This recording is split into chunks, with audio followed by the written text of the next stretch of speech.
This version of It's Eric Nagel has been modified from its original broadcast. Content has been edited to fit this platform. Believe none of what you hear and half of what you see. Are you ready?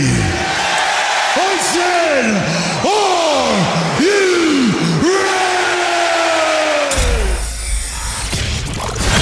ready? It's Eric Nagel. It starts now. Ladies and gentlemen of the universe, the next voice you hear, it's Eric Nagel. And thank you, Scott Shannon. Hello, everybody. Welcome to the program. I am Eric Nagel, and joining me each and every week from the frozen tundra known as Arizona, say hello to Jordan. Hey, everybody. If you're listening on the iHeartRadio app, thank you very much for doing so. Please take the time. It means nothing. I don't know why it means something, but I don't think it means anything. But take the time to find our show and put us in the number one preset on the top of the app. It means something to somebody. I don't know what it could possibly do, but I'm told it helps. So please do us that kindness. If you're listening on Apple and Spotify, those kind of places, go over there and do us a kindness. Leave us a positive review. It does help out the program. You can join us live each and every week as we do the show through our live rooms on Twitch and on YouTube. And if you can't be a part of any of that stuff and just want to watch the video at your own damn convenience, how selfish of you. But it's available on our YouTube channel at It's Eric Nagel. Go there and enjoy everything. We might be ready to launch the subscription platform soon. I have some things I'm looking to put up there. We're trying to put up the old archive. So all of that old stuff like the satellite run and the early iHeart days, they'll all be up there behind the paywall. And then I was figuring out some live stream stuff that I want to do with all of that. So that is yet to come, but we're getting closer and closer to launching all of that. How are you, my friend? How is everything? Not too bad. Summer has officially started here on the second week of spring here in Arizona. So it's 90 degrees. Yes. It was 99 degrees the other day. We almost hit triple digits. This is the part of the year where I just want to get out of here. I'm done. It's just the worst. Yeah. Go live somewhere near an ocean. Yeah, well, hopefully soon. Or a nice body of water. Off. I mean, Utah's not that far. I don't know. Salt Lake City sucks. Nope. Tahoe? Go to Lake Tahoe? It's expensive up there. Yeah, but it's nice. Plus, there's too many Jeremy Renners getting run over by stuff. I don't want that. Each place comes with its own pitfalls and tragedies and dangers, but you just got to learn to navigate around them. Can you imagine you're driving into Tahoe, you have the home of this, home of that, when you go into new towns, especially big towns, and that town is the home of Jeremy Renner's snowmobile accident or snowplow accident. You're they have a branch of TMZ out there that does a Hollywood tour, and they show you this is where Jeremy Renner got crushed by his snowplow. And this is where he rehabilitated. Plow. This is where he was doing the Forrest Gump run in and out of his property. Lots to see and do out there. So you're not panicking that we're getting down to the wire for real ID, that everybody needs to get their real ID by sometime in May? No, because I still have a valid passport. As long as if I'm traveling, I bring that passport with me as a form of ID, I don't have to get the real ID. That's really the only reason I need it. So as soon as that expires, if I don't re-up, then I'll have to get that. But I'm still good for another, I think, at least probably about 5-6 years. So I'm not too worried about it. I feel like they've been pushing this back year after year. I'm just surprised that people are even panicking about it because no one's panicking about it. 4 years now. No one is panicking about it. The news is panicking about it because they said as far as the people who have complied, they haven't even hit 70% of the country that has complied for this real ID thing. And I think a lot of it was just people happen to have or be in that time frame that their license needed to be renewed, and they just happened to get it done because they needed to renew their license. Everybody else, the local news in New York has been pushing almost daily about places you can go where your DMV stuff, why you need this, because then you may not be able to fly domestically and all of these things. It's like, I have a passport. I just got my new passport last year. I'll use that. Now, I know some people don't want to travel with their passport because they're afraid they'll lose it or what have you. Be an adult and take care of your shit. But if that's not the case and you need to go do it, the news is like, we're running out of time, or the countdown is on till whatever day. And you just sit there and you go, oh, I got to pay extra for this thing. And then I have to have the 6 points of identification on top of my license. Like my license is one of them. So if I need to get my license renewed and get this real ID done at the same time, I have to have whatever the points of security or authorization. Articulation. That to get my license. And then on top of that, the other stuff to get the real ID. All it is in the United States, they put a little star in the corner of your license. That's it. That's all it is. When you start marking people that way. Yeah. Do that. I know. What happened every time they mark people with a star doesn't work out well. Right. But that's what we're dealing with here. We have to get this real ID done, and I'm not worried about it. I'm getting notices from the local township. The county is even doing stuff too. It's like they're having mobiles show up in different townships to handle, like DMV mobiles in different places all around, at least this county. Maybe other counties in Jersey are doing it too. It'll be in this township on these dates. It'll be on this township on these dates. You can go bring your stuff down. You can get your license renewed. You can get all this other stuff done. And then a little caption at the bottom. This does not count for the real ID. You have to make a separate appointment for the real ID. What's the point? We're working on getting other mobile hotspots to come around in order to help ease with the I don't want to say like there's a demand for this because I don't see a demand, but it's like to help ease the tension and help process stuff faster to get the real ID ready to go before the cutoff date or whatever the deadline, however they're wording it. No one's giving a fuck. And when you do all of this, wait till that deadline comes. I know it was a federal government implement that I think Biden signed in. It's the Real ID something act. Wait till they get to that deadline and they see that still a huge portion of the country gave zero fucks about this deadline to go do it.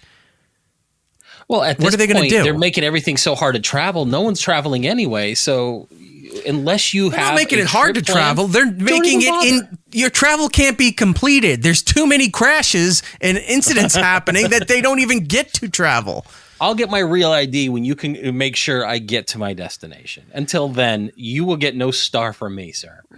Our pal Chris is in the chat there saying, wait, Eric's saying local and federal government is wasting resources, printings, etc. on bullshit? Nah, that never happens. No, I get all of that. But this is like they're really pushing this mandate about getting your real ID.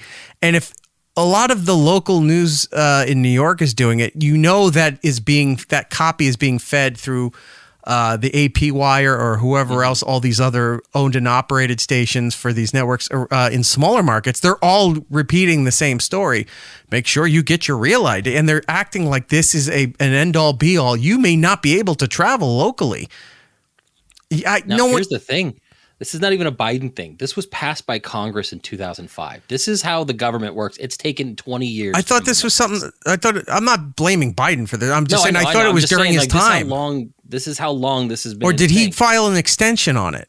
It's like I said, it's been extended multiple years. I saw something where they were talking about Biden and this Real ID Act. So maybe he extended the previous deadline. That might have been it. I apologize then. I thought it was panic on that guy's term. I'm not dealing with this. No, I thought it was something that was implemented during his time in office. It was enacted by the 9/11 Commission's recommendation that the federal government set standards for the issuance of sources of identification such as driver license. Hey, Jordan, when was 9/11? When was the September 11th incident in this country? What year? 2001. Where are we at now? 2025. So 24 years they've been allowing this to roll over because it was such an important mandate to happen that now they're trying to get on people's cases like, you better get this done. Yep. I'm waiting to see the following. That deadline is going to come up. May 7th, 2025. And when you see that most of the United States is not in compliance with this, what are you going to do? Are they going to reject the majority of Americans traveling from going on airplanes because they don't have the real ID? Do you know, one, the massive problem that's going to cause for TSA? Two, the amount of money it's going to cost all the airlines if the majority of the country does not have this real ID thing done. Well, here, it's not even going to matter because I read something today and I skimmed the article, so I'm not going to get too deep into it, but there's plans. You know how everything's being gutted government wise and whatever it is, TSA might be on the chopping block. And I'm like, oh, so we're just done. We figured it out. Terrorism's squashed. We did it. We group chatted all our plans, and now TSA's gone. It might be done for the common man, but when you have the clear package like I do, my security is still in check, and I'll be courteously escorted from the non-lines of TSA to the non-line standing waiting for Group 1 and Group 2 to go on my flight.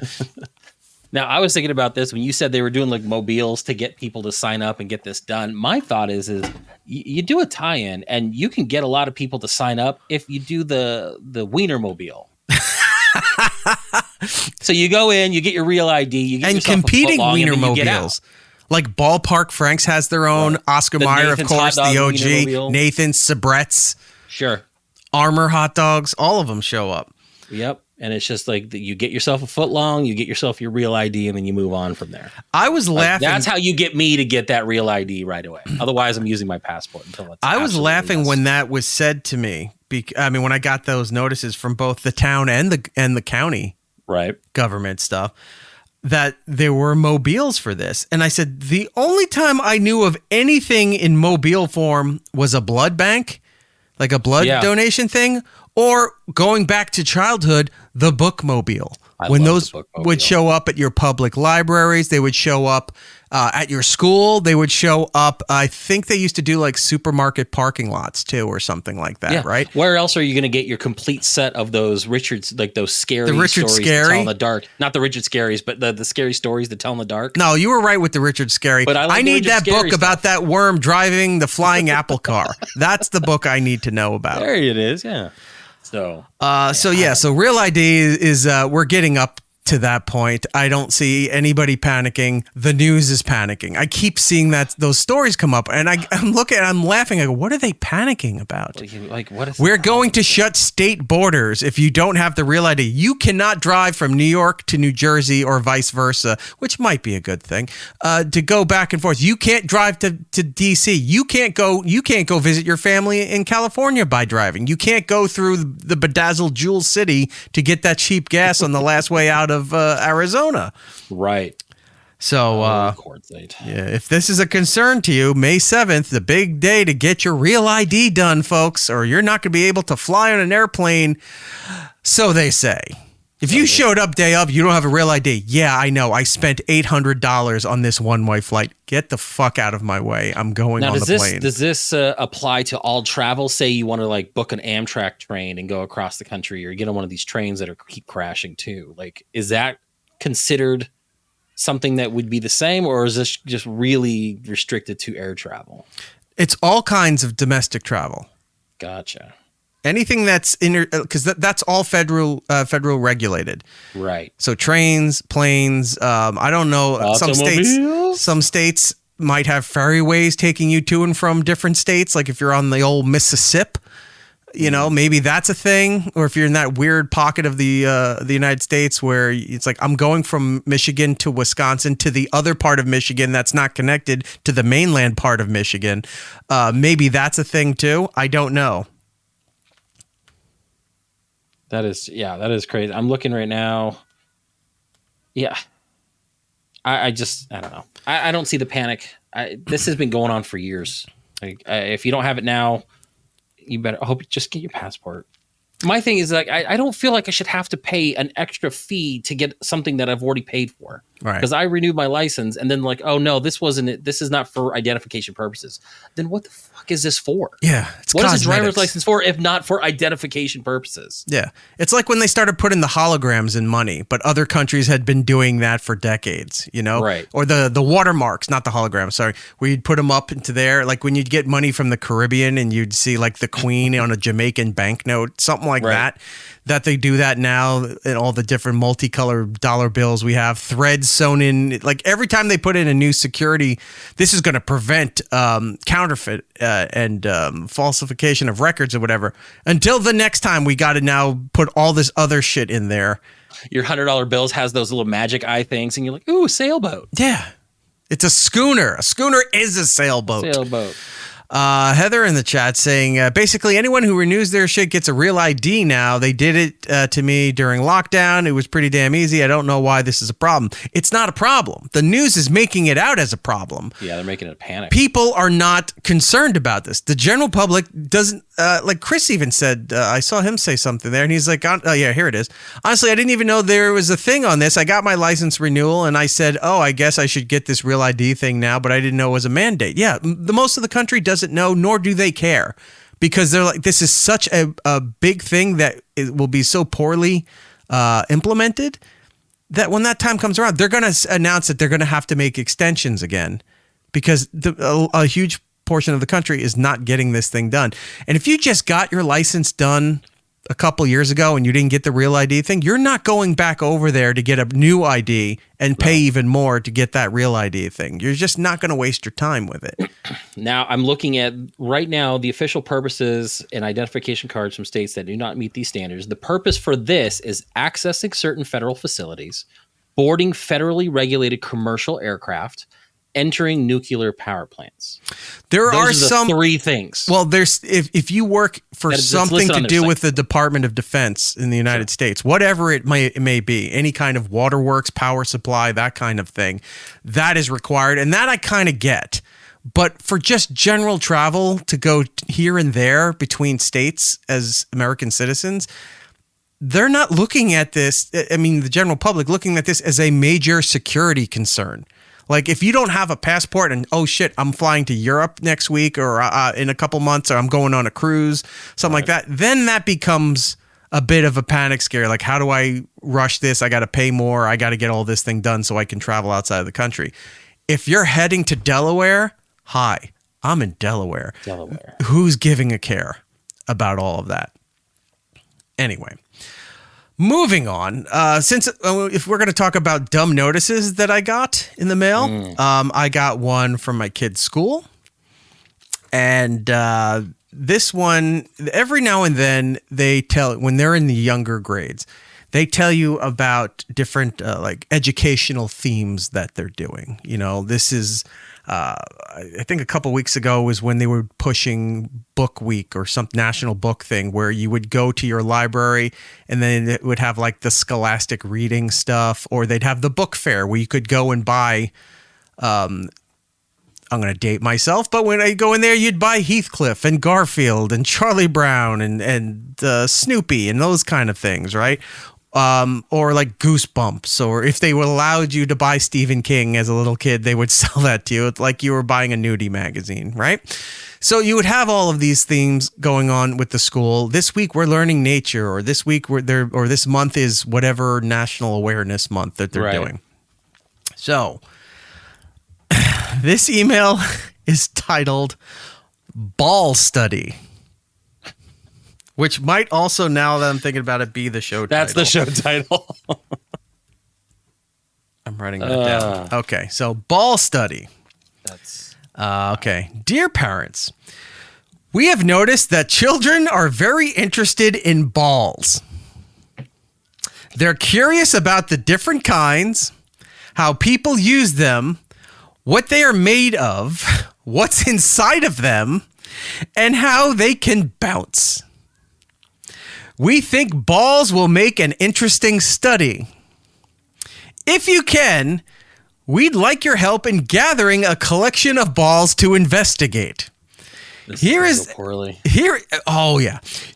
list of suggestions, but you may also send in some that are not on the list. We'll take good care of the balls and return them to you at the end of our study.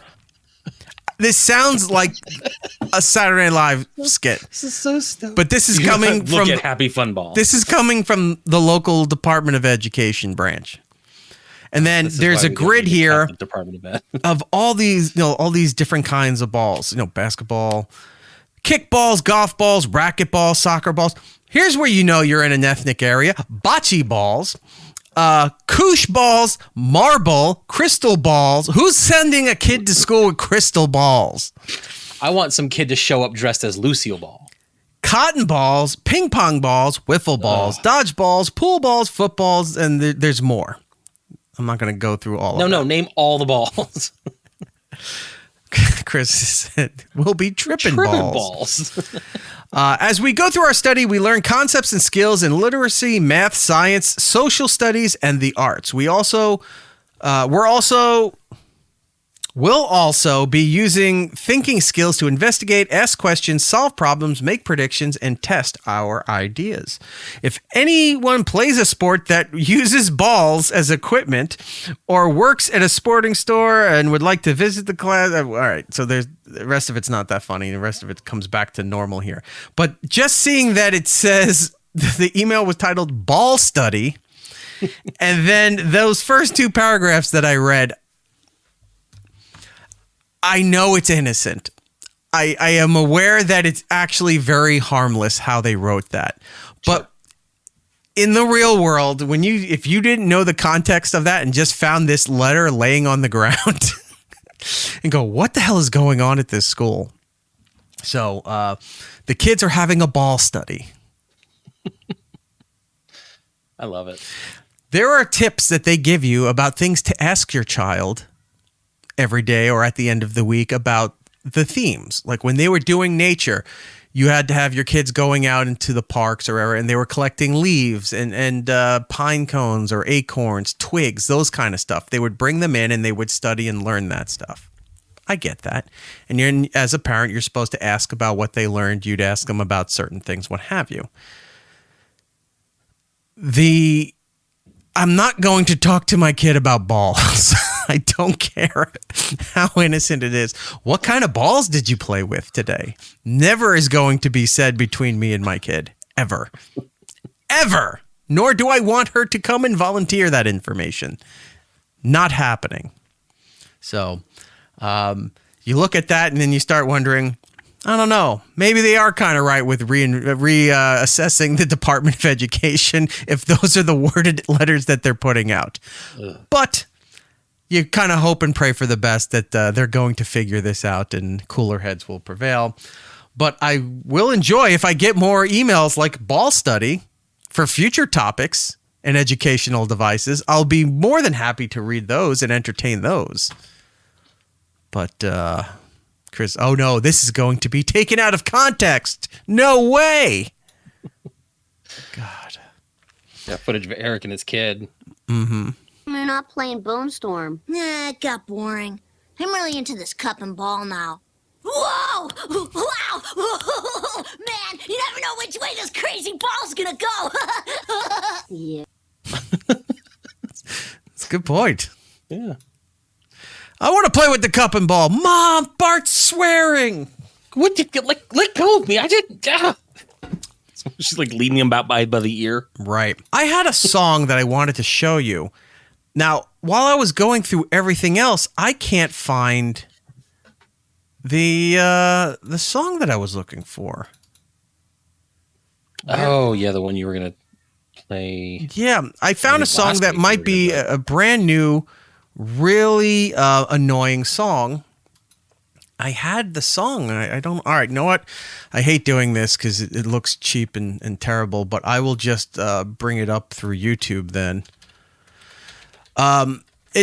There's plenty of annoying songs out there, right? You hear a song and sometimes it's annoying just because it's too catchy or you hear it too much. And then you're just like, it's not a terrible song, but it's just fucking annoying because it's on all the time. Right. I can say in the last 20 years, a lot of current pop music has been annoying, has been not even catchy. Some of it's not even catchy. You just listen to it. It's lazy. It's overproduced. It has no kind of lifeline to it. But then you find songs that are annoying. Do you know any songs off the top of your head? I mean, I know we did some of the Selena Gomez stuff a little while back. This is not going to really translate well, but like there is this one song that I've been playing some Overwatch with the kids, and they always do these little crossovers every now and then. And there's this crossover they're doing right now for probably the next week. It's a Korean girl band called La Seraphim. And they've done it before. And every time the menu comes up. I might know this then. Yeah. So there's like this song that pops in when you load it up and it gets stuck in my head. And I find myself humming it during the day. But yeah, it's just their songs. Which song? There's a lot of this. They just tend to get stuck in my head. I'm trying to. I'll find the song that it's playing. Is it hot? Is it crazy? They all have one-word titles here. Well, it's like the same thing with any like those Korean pop bands. Like you want to hate them, but then they get stuck in your head, and you're like, find myself humming them a lot. There's a Korean band that I was using them for production a lot. I think it's called Perfect Night. Perfect Night. It might be the song. It's a damn cold night. Oh, that's a different song. The Seraphim, Perfect Night. Okay. They all look like they're wearing aerobics clothing and going through like one of those high intensity dance workouts. Yeah, pretty much. This the song? Yeah. And it's just like the more it keeps playing, it's just like it just gets stuck.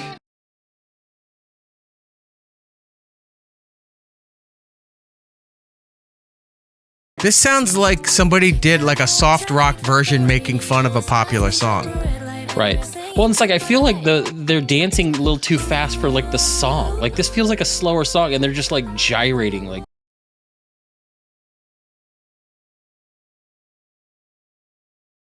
yeah. Of course, Heather doesn't like it. 6 women. How dare? Oh, 5 women. There's 6 women too many in this video for Heather to like it. There's many. Yeah, let me see. They look like they're ethnic enough to have a bocce ball in there. There's a Korean song, crew here. Korean girl group that I heard. They do a lot of this weird shit too with the K-pop stuff. If it's not trying to sound like NSYNC Backstreet Boys, they go the other route where they start mixing in like rock licks to it, like guitar stuff and bass lines, and you go, all right, you caught me with the songs. I don't know what they're singing, but the background music isn't terrible. You actually, you hooked me on it. There is a Korean boy band that the kids got me into that I listen to, and it annoys me that I listen to it, and they're called the Stray Kids. To the point where I almost wanted to go and buy tickets to their LA show to take the kids because they were so into it. And I'm like, I don't know if I want to go to the middle of LA to go watch Korean boy band, but I mean, they're a good band. What was the one that had the McDonald's tie-in where they had the only thing that was good was that they had Korean sauces for the chicken nuggets? Oh, they were like the biggest band in the world for a while. And a lot of the boy Korean bands all have like 12 guys in them. They're like the new Menudo. That's how the Stray Kids are. There's like a ton of them. They just keep filtering new ones in. Why can't I find this stupid Korean? I use their production all the time. Their music production. BTS is the BTS ones that had they had the tie-in. Yeah, that's the big one. Yeah, they also like that one too, and that was they do a song called Butter that my son sings every now and then, and I just want to throw him out of the house. You'd be right to do so. Well, wait till it gets hot. Why can't I find the damn song? Now we're doing the shit that I hate other shows that are doing. Thanks, Jordan. We're searching things online as we. I should not have brought up the annoying song because I had the clip and it disappeared from the folder, so I don't know where that one is now. Now I'm trying to find this Korean band. Yeah, because you did not tell me what the annoying song is. Because I didn't want it to surprise you with it. I know. So this song goes back about 23 years. Oh, wow. And I'm guessing it was some kind of Disney song because I forgot that the girl that sings this, we've had on the show many times during the Sirius XM run that we did. A woman named Bella Thorne. Oh, I know Bella Thorne, yeah. Right? So she's the one that started an OnlyFans, didn't show anything, and got like $1 million within the first right, and all the OnlyFans people were ready to lynch her. Because they work hard to put all their content out there, and she far exceeded it in like a couple days, and then did nothing, turned it off, and she got a quick payday. I'll say good for her that she figured that out and that she could do it. I mean, terrible business ethics, but hey, if you get people that are willing to pay for it, then She's in a couple movies for Netflix that I really like. She's in every time I see her on social media, she's in something else that I've never seen show up anywhere. She's in this movie. She's directing this thing. She's doing a fashion thing. She's doing all of this stuff. She's got some kind of cheap jewelry line for Walmart. She's got a makeup line. Now she has something that's not OnlyFans. It's some other. They keep coming out with these new services. Yeah. That you subscribe to. It's like, I talk to my fans here only on this platform. And I'm like, I've never even heard of that one. It was about a year ago I discovered the Fansly thing. Fansly, yeah. Yeah, that's like the YouTube alternative, but they're not. I'm not the YouTube, the OnlyFans alternative, but they're not even doing the stuff that's on OnlyFans on this other account. Mm-hmm. But they all come up with the, I'm signed exclusively to this platform. Great. None of your fans are. Everybody looks at women online, and what's the first thing they do? They go to their bio to see their link tree or whatever that thing is that takes you to the page with all their social media links. There's usually like a spicy channel. Yeah, and it's like it's here's got your free one, but then this one's spicy. It's 3 jalapeno emojis. Like, you're not going to know what that is. That circumnavigates the terms of service. That's what every guy goes there to look for. She's doing all this other shit. Like, she's busy. She's working. Apparently, she's making a lot of money. I just don't know what she's doing because I never get to see anything that she's in. Right? Yeah. So apparently, she had a song that came out in like 2006, and I only know it because my kid listens to the Disney Channel in the car now, and this song shows up quite frequently. I also didn't know that Zendaya was a Disney kid too, that had music and stuff before her acting stuff, her movie roles and what have you. So this song, screw it. I'm not even going to tell you anything about it. It's just going to be, you need to listen to this and figure it out on your own. Ready? Here we are. Go. Beep, beep, beep, my BFF. The beat is just a generic production beat that could be in any kind of, like a Target Christmas ad or something like that, a Gap ad, those kind of things. But the hook is just so computer generated and contrived of, let's use a bunch of acronym buzz terms and make that the song. Here. This reminds me of like Kesha. But Kesha did it a lot better than this stuff. So BBB, my BFF. Well, this reminds me of Kesha only in the reason that she tends to do the same kind of cadence when she sings. It's not really singing. She's just talking to the beat. Yeah. Like it's a weird Kesha difference grew up between in the Midwest and comes off with this beach California girl kind of LA chick kind of cadence to it. But Kesha was good and successful at it. Kesha's still doing stuff, right? I know. I know you don't like her, but the first 2 albums were huge. That TikTok song and I think that first album had TikTok, had like 4 other radio hits on. Yeah, no, that first album was she got a lot of run on that one. And the second album did great too. And I just saw something online that she's got a new album coming out, which I guess she was MIA to go with the song for a while. She had problems with a music producer. I'm thinking it was along the lines of like sexual assault allegations or whatever. So she was kind of out of the limelight for a while, but it looks like she's back and moving forward and doing whatever. But I saw stuff online that she's got a new album coming out. But this song here, just the chorus, you could tell this is a bullshit money grab thing, because the chorus is BBB, my BFF, because IDK, what's coming next? And I'll LMHO with I kept singing it wrong when I was trying to remember the song to get home to try to write it down.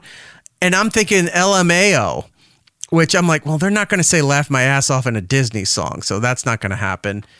So she'll LMHO, which means laugh your heads off, kids, with the rest. So TTYLXOX, talk to you later, hugs and kisses. That's the whole song. This is coming on the radio with your kid listening. Yeah. Like the Disney version. Yeah. Okay. There's two quick verses, and then the rest of the song is just this. See, it's a Pro Tools song. All I could think of was like, song is so annoying and terrible. I need to remember this to bring it to the show. And this was a couple weeks ago. Rebecca Black Friday song, or that girl that was singing the Thanksgiving song. Like it's just Yeah, I mean, those songs were bad and mockable, and rightfully so. Yeah. This was getting radio play. And this isn't the first time, like, Bella Thorne's tried to put out music. She's put out other songs before, and they're all terrible. All of them. Is it like Paris Hilton level bad, or like... Yeah, it's Paris Hilton level bad, and it may be more. Because she had a song... I can't remember it, but I remember it was being... This was during the time where it's Sirius XM, and down the hall was, like, Hits 1 and... some of the pop channels. So you get to hear the new stuff that was coming out before they were playing it. Like they'd have their music listening meetings and stuff. There was a song Bella had, I can't remember the title, but all I remember is the chorus she was singing was Bitch, I'm Bella Thorne was the whole chorus. That's the title. It's called Bitch, I'm Bella Thorne. Oh, all right. There you go. Yeah. She would sing in a vocal fry. Oh, it's the worst. Oh my God. Let me see if I can find. Oh yeah, there it is. Bitch and Bella Thorne. But when you hear it, she's like, "Bitch and Bella Thorne." It's like she's singing through her nose. Need to work more, bitch. Yeah. Wow. This is so terrible. It's bad. Yeah, that's what I remember hearing out of that office. Bitch and Bella Thorne. Like, it just hurts to think about it. Yeah. When I rap, it's the only time I spit. I get it when she sings. Yeah, this is terrible.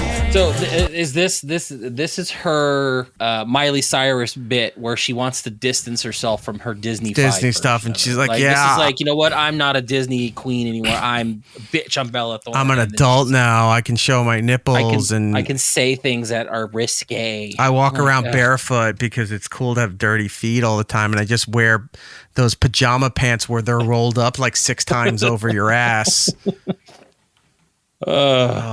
Probably says Bella on the ass. Probably does, because having pink is not in vogue anymore. Having your own. She had her own. Oh yeah, she had her own clothing line too. Yeah, for a while. Yeah, there was a whole bunch. She kept coming around Sirius all the time because she had legit projects that she was part of. Her and her sister were pretty popular. I think Danny Thorne was the other Thorne. Well, her sister is still popular. She's a rave DJ. Mm-hmm. Like she goes around the country and I think to Europe and stuff, and that's all. She's doing rave music. Like I don't know who's still listening to that. Her stage name is Comet, right, or something like that. And then when I was doing the other show with Brian Johnson, we had her other sister on the show, Kaylee Thorne, who was just launching her OnlyFans, and apparently has gone full force into that world. So much so, their mom is in that world now too. Gross. So Bella's mom and sister both have OnlyFans accounts. Both Tamara are doing, Thorne. and they do videos together. I gotta say, Tamara Thorne looks like she could be one of the other Thorne sisters. Right. She looks exactly like Bella. Just she really does. Yeah. So that whole family, it's like, hey, what are the Kardashians doing? Let's just not do that and go the completely other way. Wow. Yeah, I wanted to show you that song because. That you hate me? It's yeah, but you come up to the point where you go, I haven't heard a song that annoying in so long because it's catchy, it's very poppy, it's got all the. If you had to write down all the formula of making a generic pop song, that's it. Mm-hmm. Overly produced. She sang that chorus once, and they looped it at least 24 times throughout that song. So there's no sense of vocal inflection. There's no sense of feeling. There's no sense of anything alive in that song. It sounds like AI could have done it by today's standards. Bitch, I'm Bella Thorne. What if we just talk like this the whole time? I'd kill myself. I don't think I could even, like, as a bit, keep that going longer than like a half a minute. Come on, Jordan. What's wrong with you? There's a show that I've watched called Loudermilk. And it's got one of the guys from The League. And he goes into a coffee shop where this girl, the barista, was talking like that, and he goes, "Why do you talk like that?" And she goes, "Like what? It's my voice." He goes, "It's not a voice, it's an affectation." And he was like berating her for how she talked. And as he's leaving, she goes, "You're a real asshole." He goes, there's your real voice," and then he fucking walks out. It's one of my favorite shows. Like, it's really funny. That's fantastic. I hate that. We do have a request in the super chats. Oh, we do. Check that out. All right, hold on. Let me pull up super chats. There we go. Chris, Subdivisions, $5. Here's your money so you never play that annoying shit ever again. I'd rather be forced to listen to Benny and June walk 5,000 miles song on loop over that. Look, that is not. Wake up. The Well, Proclaimers, I'm gonna it's not a be- terrible song. I love that song. It's what they call an oh wow song because you don't hear it on the radio anymore. So when it does show up somewhere, like on a classic hit I forgot station, about that song. you're like, oh yeah, it's a nice upbeat song. You enjoy it that one time, kind of like Chumbawamba's Tub Thumping. Well, that was their only hit. Well, It no, was they weird had because like 2 years ago they were like, we're announcing we're breaking up. I was like, why were you still together? they had a second song on the radio. Did they? It wasn't that popular, but I remember it because the chorus was so terrible by Chumbawamba. I think the song was called Amnesia, and the hook just would go, "Do you suffer from long-term memory loss?" That was the whole song. And I'm like, why did you think that was the follow-up to one of the biggest smash hits ever of the 90s that you're going to put on a song about amnesia?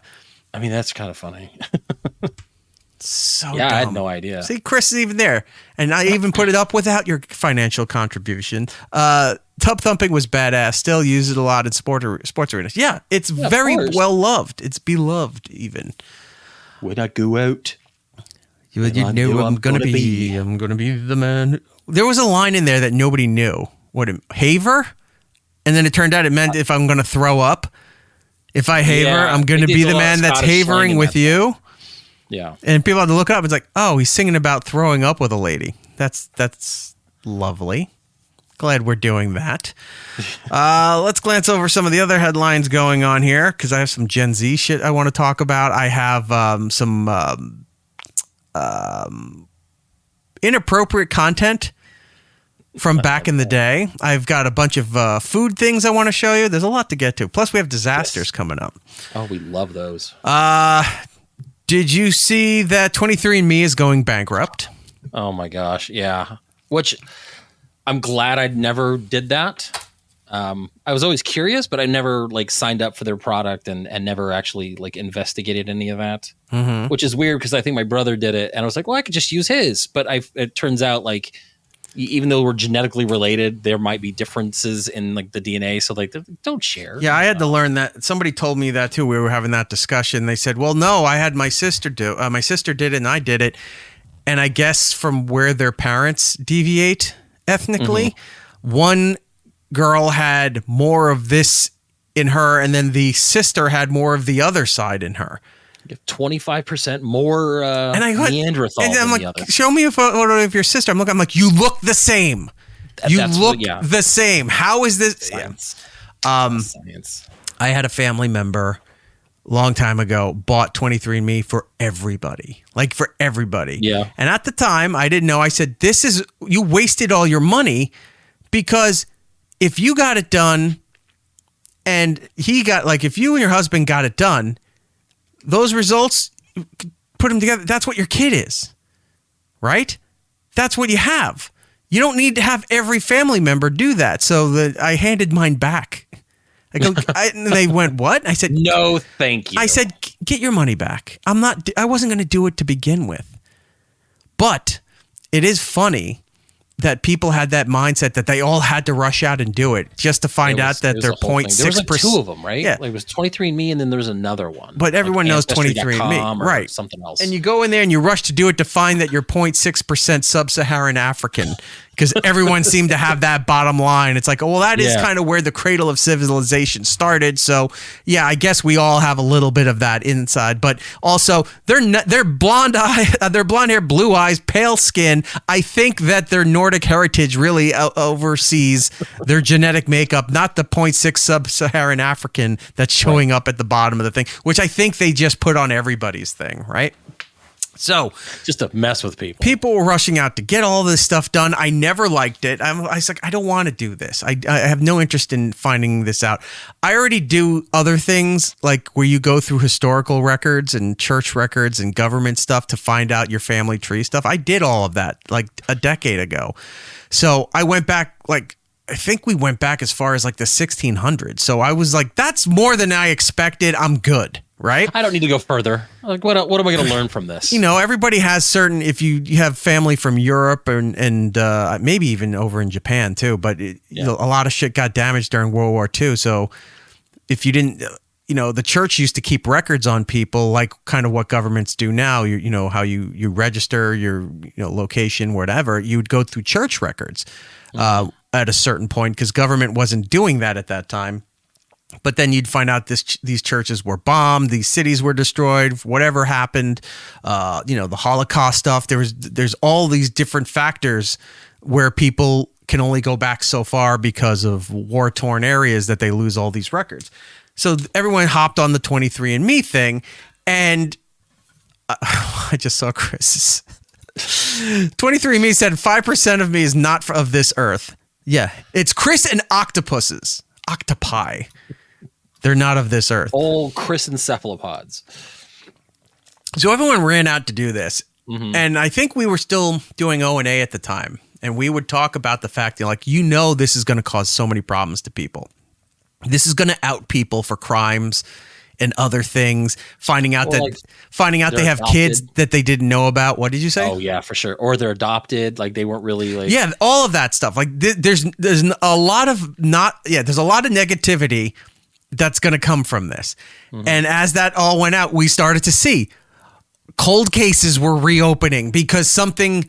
Once they gave the FBI, because I know that was a hot issue for a while, when they allowed the FBI to have access to these services, the DNA stuff, they were getting pings all over the place for cold cases.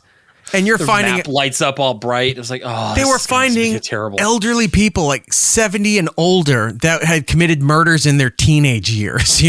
They were finding people that might have been guilty of sexual assault. They were finding people that, we found out that a family member, a deceased family member was guilty of something horrific.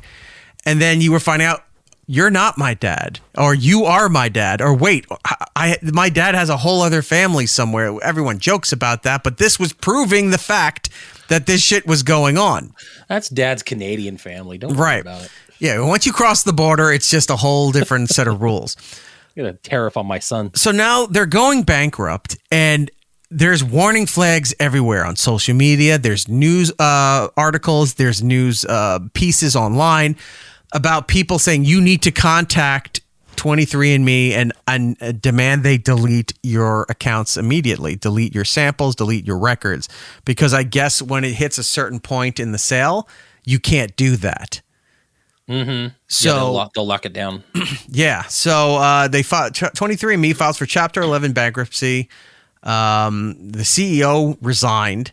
I guess the company's not doing well, but yeah, you're getting all these things online and news reports about how to contact them and say you need to delete my material, because if they sell the company to another company, or if like the government comes in and says, hey, we're going to buy this off of you.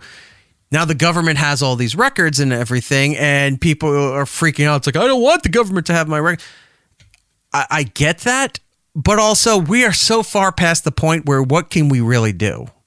The whole 1985 story where everyone's like, the government's going to spy on you and Big Brother. We all did that to ourselves.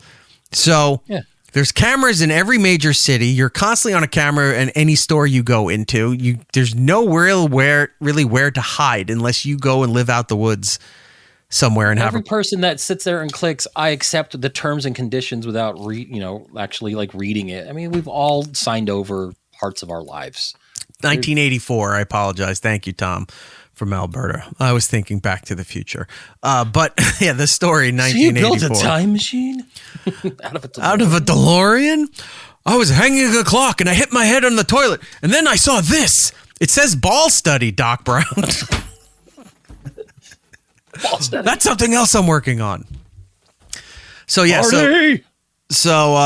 people are freaking out, or people are trying to get people to freak out online with the news, with social media posts. You need to contact. It showed up on the front. I really hate TikTok, but when you open it up, it doesn't even go to the section of people you follow on TikTok. It goes to the shit they want to show you. And it's always some dumbass live that I don't give a fuck about. Right? So you got to click off of that thing, go to the other thing there. But if you read the trending topics or whatever, this was for a couple days, people were freaking out on TikTok. How to get your stuff out of it. If you're so worried about the privacy of your genetic makeup and your lineage, you shouldn't have done it in the first place then. Right. And you're 100% right. All the terms of service you have to agree to add your credit card to your phone, to do Apple Pay or Google Pay or just be on Facebook, you know? There's a thing, you want to talk about invasion of rights. There's this, I had an article here. Where is it? Damn it, did I close out of it? I might have had to close down. Things. It's Amazon is listening all the time, as we know, right? Yeah. But this article is saying here, everything you say, your Alexa, your Echo, whatever the device is that you're using, will soon be sent to Amazon, and you can't opt out of it anymore. They're removing that feature.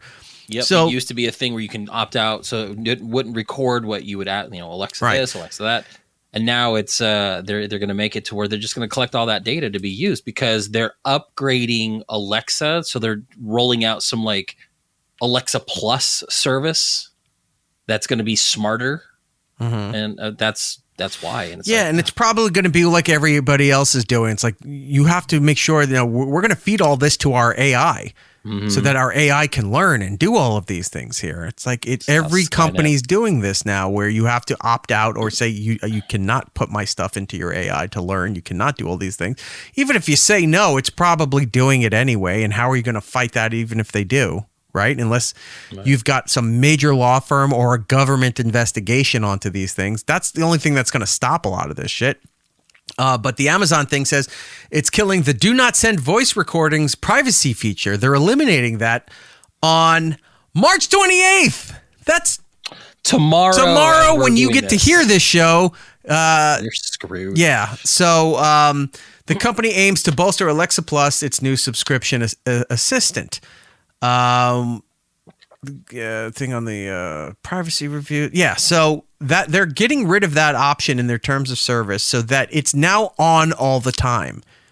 Get rid of the fucking thing. Yeah, you could say, Alexa, play this song. Oh, it's nice and convenient. You can also take a moment or two to pull up Spotify and play it off your damn phone to a speaker. See, I get it to turn on my lights and all this stuff. Like, I have it built into just all normal functionality. Get rid of it before it consumes you and your entire family. So yeah, they're recommending get rid of the Amazon, the Echoes, all that stuff. This is apparently people are freaking out over this shit. Again, I don't know if it's people online freaking out, trying to get the mass public to freak out of this, or if this is something legitimately you should worry about, that they're eliminating that from their terms of service so that they're purposely spying on you. But so does Meta. Many a time we talk about it and shit shows up in the ads on Instagram stories, on Facebook, whatever. Unless you have something that you can plug up the microphone yourself, you're stuck. So what do? You just got to get used to it. Legally, I think the only precaution is that they can't use that against you, that they're spying on you and like, hey, we have these recordings that he was going to plot some kind of crime. Unless by signing that terms of service that you did not read, it allows that company to sell that data to law enforcement or anybody else. Again, those lawyers built that into those terms of service. So I guarantee you, the second we click that little button, just stop emailing me, or we've changed our terms of service. No, you that's going to be out there. So Chris is always there to to lighten the mood, some levity. I've been eating this massive tin of cheese balls while watching. This show is very ball-centric. It's also on Twitter. Yes, it is. So, yeah, if you're worried about that, if you did 23andMe, it's going to go bye-bye soon. And people are saying you need to go and delete all your information before they get it. It's too late. You were dumb enough to go do it in the first place. What are you going to do now, right? All right, some quick Gen Z stuff, and then I got to move on to videos and everything that I have for you. Unless, is there something that you would like to discuss first? No, we're good. Okay, shut up and Let's make fun of the Gen Z people. Shut up, sit back, and look pretty. That's what you're here for. Some Gen Z articles of note. Gen Z is embracing taking mental health days from work. Oh, we've complained about this before. 1 in 4, this survey was from Australia, saying 1 in 4 young Australians are being plagued by a problem that costs Australian workplaces billions of dollars every year. The research shows that 34% of Australians currently experiencing burnout, 45% were Gen Z, and 41% were millennials, citing a lack of downtime and saying they feel overburdened daily due to career demands, family responsibilities, and social expectations. What expectations socially are keeping you from living your life? What? When asked his opinion, the co-host of It's Eric Nagel said, "No shit, you're an adult." Yeah, like what? It happened. What are you talking about? But I gotta go every day, you know, and then every month I gotta pay a bill for my house and for my car or my apartment. Yeah, no shit. You know, rents we due all every do. month. Yeah, Every month. every month. It's ridiculous. Every other day I have to go buy dinner. I have to go to a store and get food so I can eat. Do you know how many times a week I can see by the size of you, it's quite often. But other than that, most people go once a week and buy for the week. Stop going to bodegas all the time and coffee shops every day, and you may have some money to do something with your life. The most widely used burnout measure, the Maslach Burnout Inventory, MBI, defines it by 3 criteria: exhaustion, loss of empathy towards service recipients, or cynicism directed towards one's job. No shit. Very, very rare do people work in a position where they love what they do, or they might love it enough that they go and do it every day because then it allots them other things in life because they go to work. A lot of people work jobs because they have to. They might be financially destitute or stressing or whatever their reason is, and they're working jobs that they hate because they have to keep them and their family alive and going. I enjoy my job enough to do it. I shut my brain off after I'm off because I can separate the two. This week has been trying because I've been doing employee reviews. Right. And having to write reviews and grade people. I'm finding out people put stock into things that don't matter. Mm-hmm. Like, oh, my rating was this time last year was different. Why do you think that? And I'm like, I don't care. Who cares, man? None of this matters. Well, I saw my employee review and it says who with 4 question marks. Should I be concerned? Who are you? Oh, that's easy. Let's just stop his paychecks. So yeah, it's just shut up with this burnout bullshit. Be an adult. Tom from Alberta saying, this is what happens when you've never been a latchkey kid that looked after yourself. Right. And reduced professional accomplishments. Australia is in the grips of a mental health crisis and people are struggling to know who to turn to, especially our younger generations. Paul Hogan. Is he still alive? Crocodile Dundee. Is he even still alive? He might still be alive. I think he's really old, but I think he might be still alive. For my Australian therapy, I go to Aussie Man online. And he said, "Knifey spoony." He tells me everything is fair dinkum. So I go, okay, and I hand him 100 didgeridoos, whatever their currency is down there. It sounds like, and their national anthem sounds suspiciously like the theme to America's Funniest Home Videos. It says, this one here, it says, it sounds like I'm so exhausted, I just don't care anymore. What I'm doing is making no difference, and what's the point? People are experiencing burnout, will often report feeling irritable, low in mood, lacking in motivation, and tend to view their work through a lens of cynicism. Everyone does, even if you like your job. You're not special. People can begin to doubt their capacity to make a meaningful contribution in their role and will describe feeling disengaged and disconnected. Again, everybody does. Anecdotally, or if I said it right, anecdotally, yeah, I said the C. Good for me. One of the hallmarks of burnout is daydreaming about leaving, running away, or changing professions altogether. I did that in school. You're sitting there learning the fucking Pythagorean theorem, and I'm sitting there looking out the window going, it's such a nice day out. Why am I sitting in here? I don't need to be here. Yeah, I'm in English class and I'm sitting there playing with my Texas Instruments calculator like I'm Al from Quantum Leap and pretending I'm on time to leaping adventures. I'm typing in numbers, holding it upside down. It says boobless. Yes. Like those were my days. Yeah, this one here says this one says K yourself. What did you write for that? I don't know. How did you get that? Texas Instruments is an amazing device. I love it. I just took a screenshot for no reason. Yeah, we all have been through that. This is what it's like when a little kid goes through this, 6th grade, junior high, somewhere in there, and they're starting to experience this stuff. I can't believe it. And then you go, yeah, that's what life is. Go to school. That's what growing up is. You're going to have to learn to manage that. That's where it's appropriate to have these feelings. When you're new, you're that kid transitioning into your teen years, into young adult years, and you're starting to experience all this for the first time. Yeah, that's when you have these discussions. That's when you're allowed to say these things because you've never dealt with this before. You know how hard it is on a daily basis to not just be honest with my daughter about the shit that she's learning in school that she'll never use as an adult, but I have to have her trudge through learning it, knowing full well it ain't gonna matter.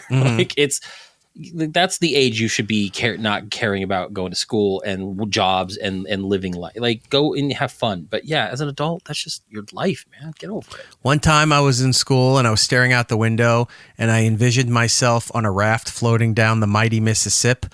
And I'm just sitting there with a piece of wheat in my mouth and like, this is the good life. And I look over and there's Honest Abe. And I'm like, hey, Abe. And he's like, hello, Eric. And that's just how it ended. That's it. Big Red Tower. I've seen him in Anthony's chats. I've seen him in other show streams. And I see you now, and I understand. All right. But yeah, that's when you should feel those emotions and those thoughts. Like, I can't handle this stuff. Yeah, you got to learn. That's when you got to learn. When you're late 20s, early 30s, and you're dealing with this, it's like, I can't continue on. Please leave. Please just move, go back home if you have a home, or go somewhere else. I'd love to see you in financial ruin if this is how you're going to conduct your life every day. Because I'd rather hear about that misery than this bullshit made up misery that you're doing and saying to us on a daily basis. Because you sit there, you hear this complaint, you hear these issues, right? And you sit there and you watch Severance and you go, you know what? Maybe it's not so bad. Maybe if I could just separate that part of my life and then just work my 8 hours and not have to really remember it. Make your innie do all the work. Yeah. Ooh. Exactly. Imagine, all right, say in my case, we did the Opie and Anthony show. Our innies went to work. Yeah. And then the show ends and we all come back out and we have no idea what happened in that show and we have to go back and listen to the show that the whole world just heard. Yeah. Could you imagine being famous and not realizing you're famous for it?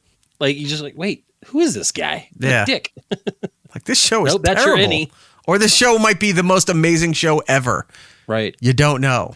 Could you imagine, though, like, you're sitting there, you're the outie, you're sitting there listening to the innie having this great, life and being personable and fun. And you're like, I'm nothing like that guy. And then you realize he's better. Right.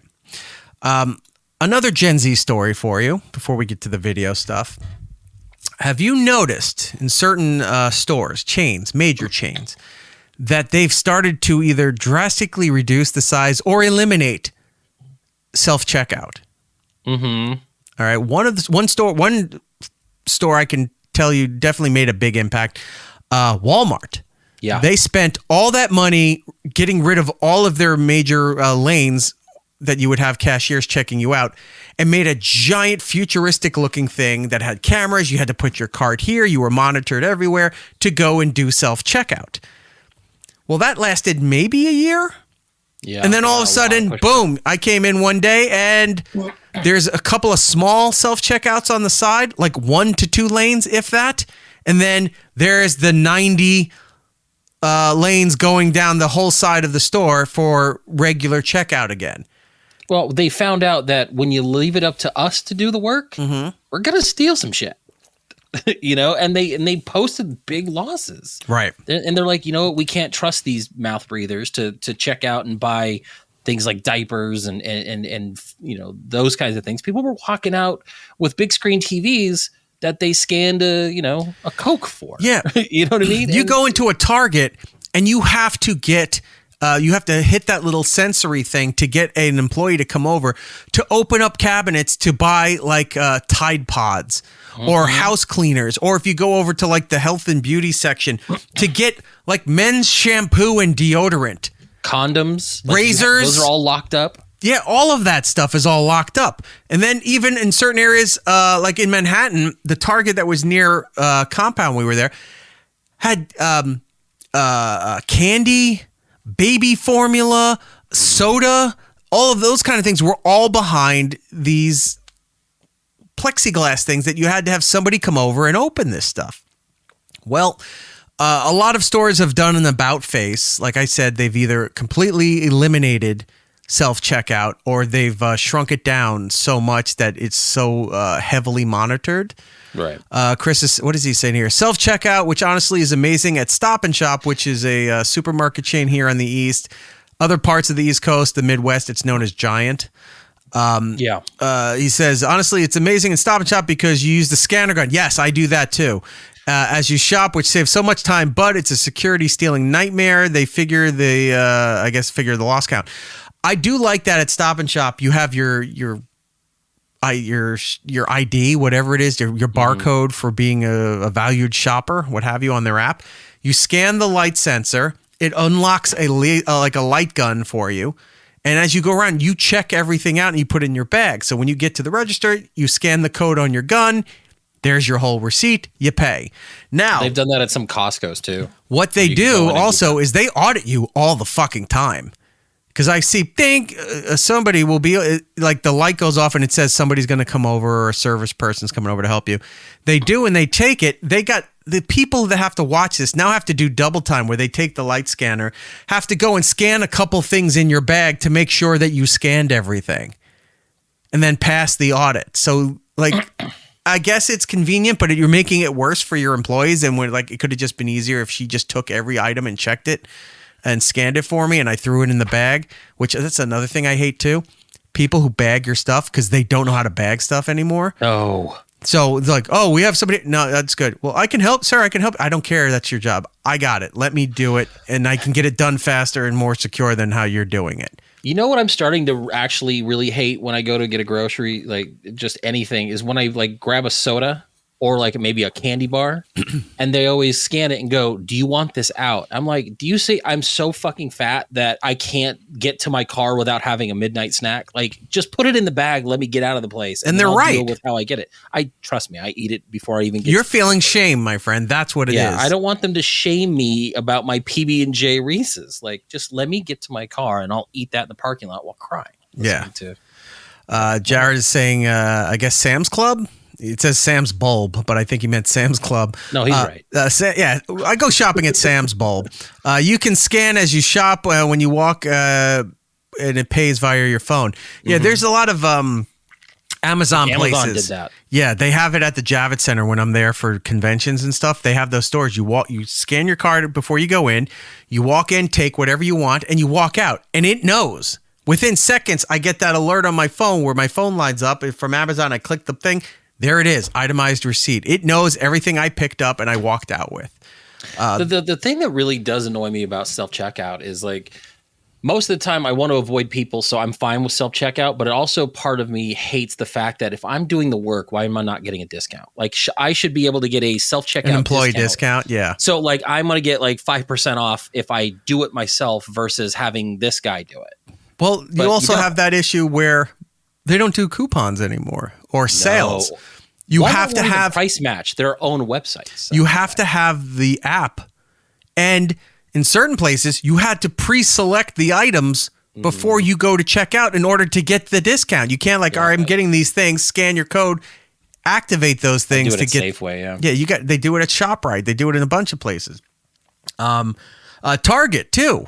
You have the Target app. You got to scan barcodes and then it goes, beep, it's applied into your account so that when you type in your phone number, hey, here's all the savings you're getting because you bought $50 worth of house cleaning supplies and now you qualify for like a $15 gift card or something like that. Had I not scanned each item that I had in there, it's not like, hey, you bought $50 worth of house cleaning supplies, you get a gift card. Had I not scanned that, they don't give it to you. So that's a fucking scam too. Anyway, this leads me to the Gen Z thing here. Gen Z is a big proponent of self-checkout. They like the personal independence so they can shoplift.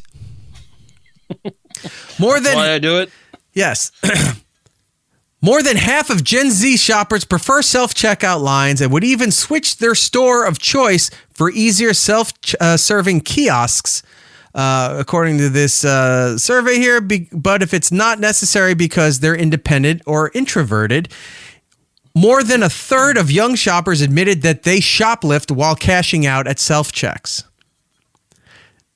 It's one thing to do it. It's another thing to admit it to a survey or a news source or whatever. Just say no. If you do it, hey, we're taking a poll. Do you shoplift when you? No, absolutely not. I would never do that. Why would you ever admit it? For science, for research. No, you're an idiot. You're a dumb fucking generation. That one, that you do it. Two, that you admit that you do it for a survey. It's the generation that they need, and I understand the irony of we're filming this and going live and we want the attention people to watch us. Thanks for donating. Thanks for tuning in. But like, people need to know, like, they want people to know that they're doing something. Like, they always want the attention. This is the attention generation. And then when they get the attention and there's cuffs thrown onto the back of their wrists and they're put into a car, they're like, what are you doing? I can't have, like, you don't understand. I love those breakdown videos. TikTok, God bless them for this algorithm when it's always showing like body cam footage of people having mental breakdowns when they're getting arrested. Mm-hmm. I love it so much. And sometimes it's a 6-part series and I just watched 5 minutes. I got to swipe to the next one. Sometimes they cut off and go, where's part 3? And you're going through the account. You always rely on the comment section because they're always mad that there's no part 3 or 4. And if someone finds it and links you to it. So like, you're going off in these little things and then your algorithm's all messed up. So now you've wasted 20 hours watching, Florida videos of, police chases and barefoot drunken brawls. If so great. TikTok is anything for me, it's for those police videos because there's Frank shows up all the time. I get a lot of Frank videos. I get a lot of those, police were called to a nursing home and then there's some lady that's at a nursing home that wasn't supposed to be at the nursing home. And then that's a whole ordeal in the parking lot. They caught people stealing like appliances, but they're smoking crack in their car. They forgot to leave the parking lot that they just stole from. It's just so good. Some late nights I'm like, I'm going to be up for another hour just watching these police videos. Tom from Alberta saying, I have to miss, quote unquote, some self-checkout items to compensate for the 25% tariffs. I hear you. It's tough times. We all have to do what we got to do. All right. Back to the story. 1/3 of young shoppers admitted that they shoplift while cashing out at self-check. According to Lending Tree, you know who they are? You do. I don't know how on the up and ups they are, but surveyed 2,000 Gen Z respondents said they steal the most expensive item in their cart, while only 37% said they would only lift necessities. So it's like, I needed toothpaste and baby formula. Yeah, baby formula is like $40 a container now because it's so expensive. So that is now, it's a necessity, but you're also stealing your most expensive item in the cart. Like, how are they stealing what are they getting that's the most expensive that's in a small stealable form? Well, I mean, again, people cosmetics, makeup, I guess, lipstick, eyeliner, that kind of shit. A lot of stores are starting to like lock those things down now too. But like, you can do movies, music. People, dude, there's an Ulta near me. There's a massive Ulta near me that I go in around the holiday times because family members, right? So I get a list of stuff I'm looking for. They have armed guards or at least security guards there. That stuff's expensive. Like, when your kid's old enough to start getting into that world, I took my daughter to Sephora once and I was appalled at like just eyeliner costing $25. I'm like, excuse me? No, thanks. Yeah, so, it's ridiculous. It's expensive there. But some have said that criminal behavior is a means of vindication. We have so many companies that don't care about their customers, only making money. Yeah, that's their job, is to make money. And then if caring for the customers equals making money, they will do it. If they I don't need to give a shit about the customers, they're still going to buy it. Like everybody that complained about egg prices, then they're going to do that too. So what are you surprised at? They're only about making money. At the time, there was a surge in shoplifting tips and tricks going viral online and social media platforms. This person added, if we can punish the corporation, we feel we have done our best. Here's the problem with that. That is a simple lack of knowing economics. When shoplifting happens and criminal, like you have to account for your loss. It goes back to the corporation. Yeah. They raise their prices and it comes to you. Yeah. Moron. It's so stupid. Their sentiments are indicative of a larger trend, just as over half of Gen Zers were reported to feel negatively about capitalism. This bullshit again. I don't believe that stealing from large corporations is immoral, as it detracts from systems that exploit its workers and resources of economic gain. Really? iPhone? You see the conditions over in China that are legally allowed to make these iPhone. They're camps over there. And you're going to sit there on your iPhone with this shit, and it's like, they're not feeling... It's that... What is that? That whole industrial bourgeoisie speech from Marxism and stuff? The industrial complex. Yeah, you know, how how they're miserable to the workers, and it's like, shut up. Shut up. All the shit that you buy is from capitalism. Not saying capitalism's great. It's not perfect. But it's the best that we got. You either learn to play the game, time to play the game, or you don't. And then you're left off to the side. Well, these people are making money unfairly. No, it's how things work. You learn how to do it or you don't. Sink or swim. But as major retailers attempt to cater to the younger generations, that's the other thing too. Remember about 7 years ago, they're like, anybody that's under 30 is only important. For advertising, for entertainment targeting, for things that they're trying to sell.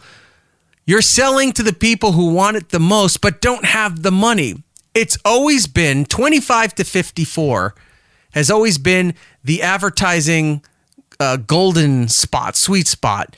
Mm-hmm. Because those are the people who have expendable income that are paying for houses, for cars, for vacations, for lavish things like that.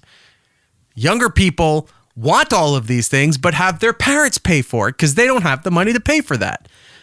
Somebody got to the marketing heads.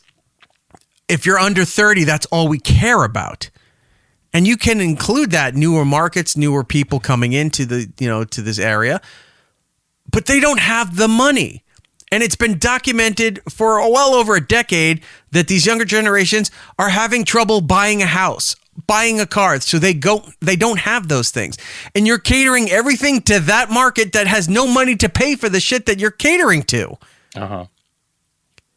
Yes, put it out there, but then do it in a way that makes the parents want to buy it for them for their birthdays, for Christmas, whatever reason. They just got to a point where, like, fuck you, if you're over 30, you don't matter anymore. Okay, well, then I'll just have to sit here in my house and not buy your things. So dumb. So dumb. I don't believe in capitalism. I don't believe in how all this is going to work. Cool. What's the alternative here? What's the alternative to it? Well, the government should be paying us. Yeah, that'll happen. See how long that lasts. Yeah, good luck with that one. And then we're back to being below a third world country. We're back to mud huts. Have you ever read the Dilbert comics? What was it? Elbonia? Whatever. It was where their sister company was, and they go over there, and it's just everybody walking around in mud all the time. That's what you're going to be reduced to. While self-checkout is convenient and certainly pose a risk for shoplifting, ultimately retailers need to decide whether the self-checkout terminals are worth the risk.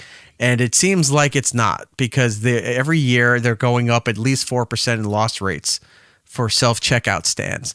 And I think the self-checkout thing, when they fully unleashed, like, they've been around for a while, but when they went fully on that, I think it's only been 2-3 years, maybe? Last couple of years, yeah. And if you're seeing a 4% deficit on top of your other loss for, damages, shipping, the tariff stuff going on, whatever else is happening. Then you're adding 4% each year because people are stealing shit and not checking out. They're going to go, all right, we can control that. Let's get rid of that. That ain't happening again. People are dumb.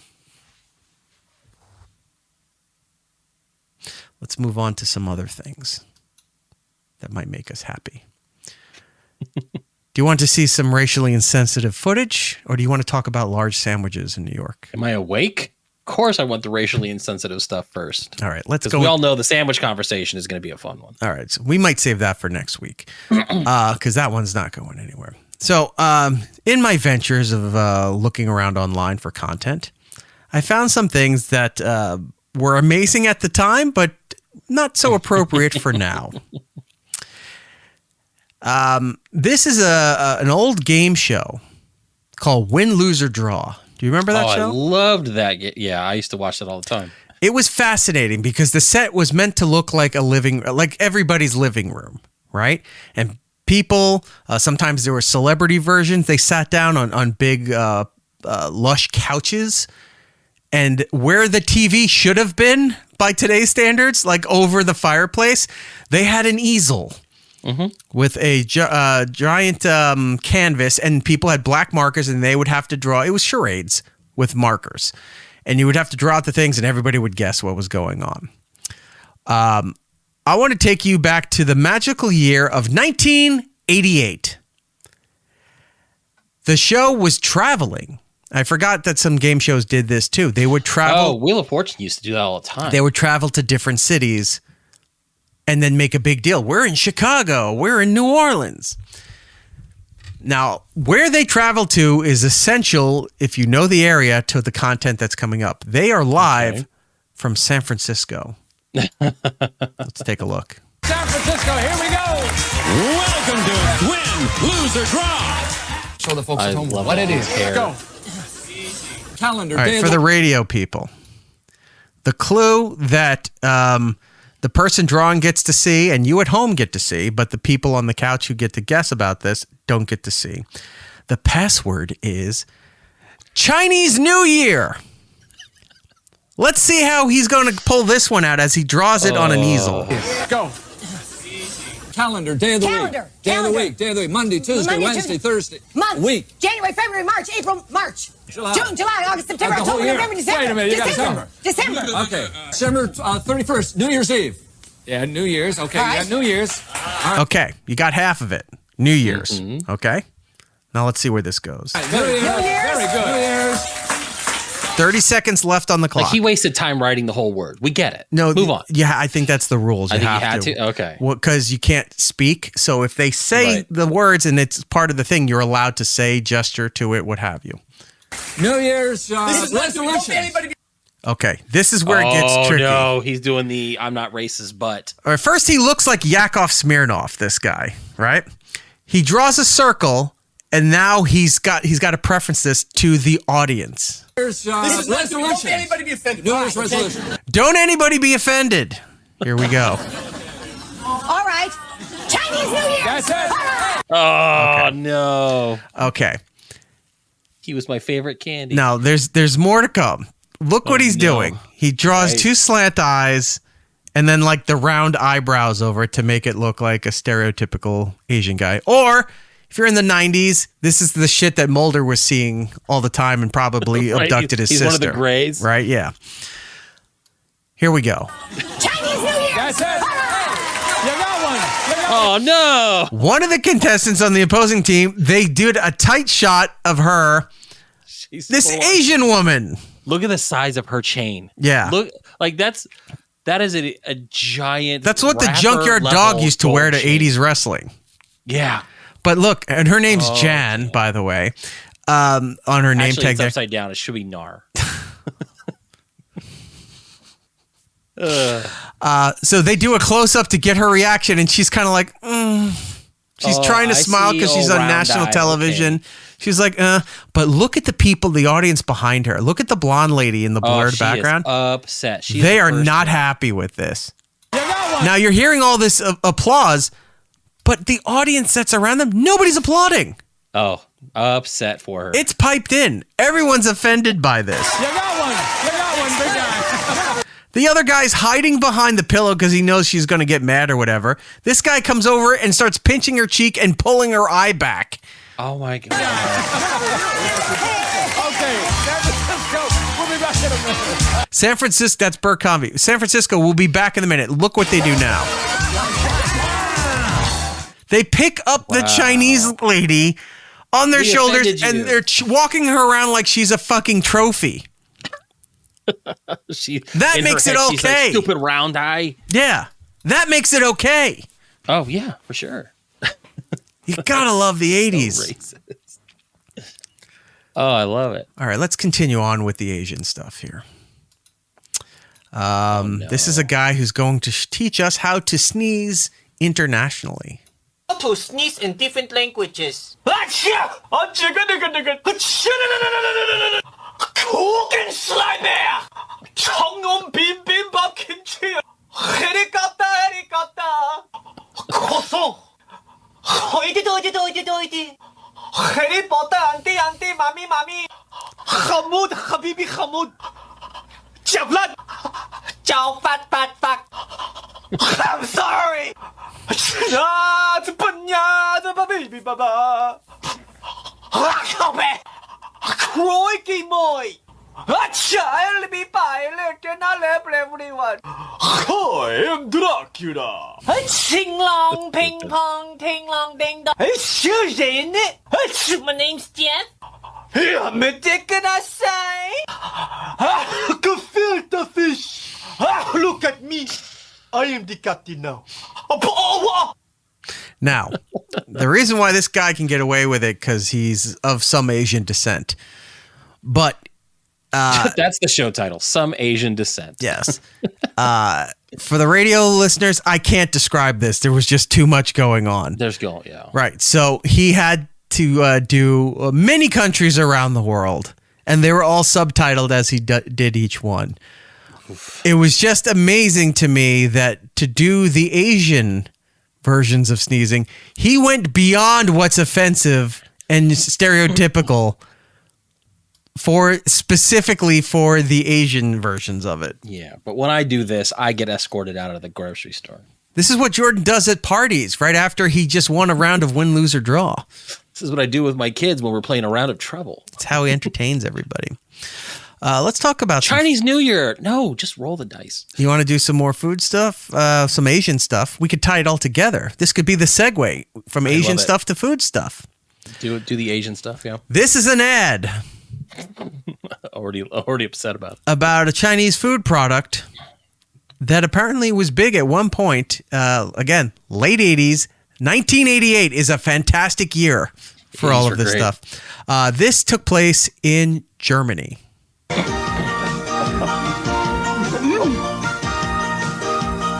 Oh, no.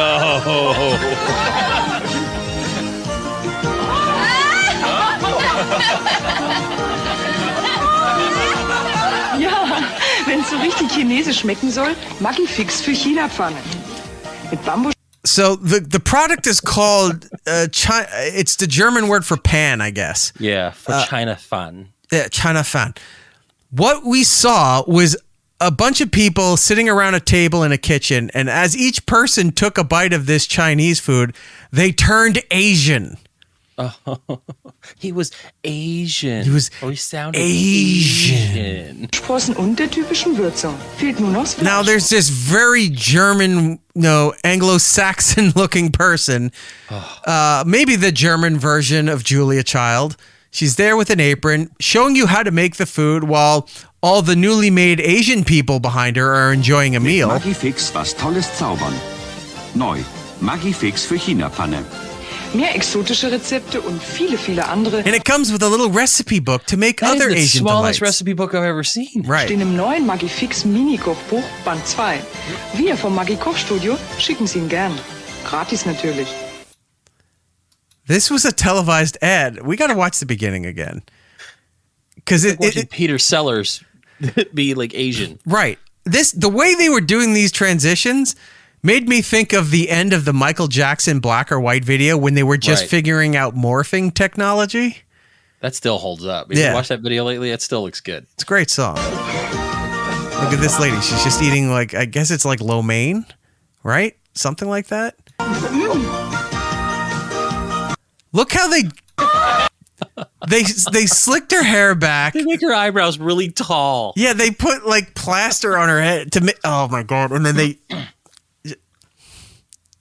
if I could get away with this as a thumbnail for the show, this would be it. Like this guy's like, oh, bowl cut? Done. Also, sorry. Yeah, and they're all like, oh, she's Asian too. Everyone turns Asian. Oh my gosh. Again, 1988 was a magical year. Oh, the Germans. All right.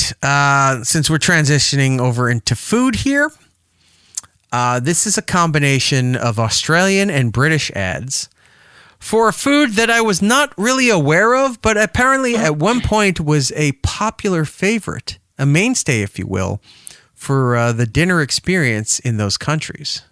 Let's take a look. Hello, faggot lovers everywhere. I have a message for you from Birdseye. Birdseye faggots will appeal to your whole family. They've made them with lashings of gravy, but they've gone easy on the spice because kids don't like them too spicy, apparently. Birdseye even suggests that people who don't like faggots could enjoy these. They live in hope. Now, it's still going on.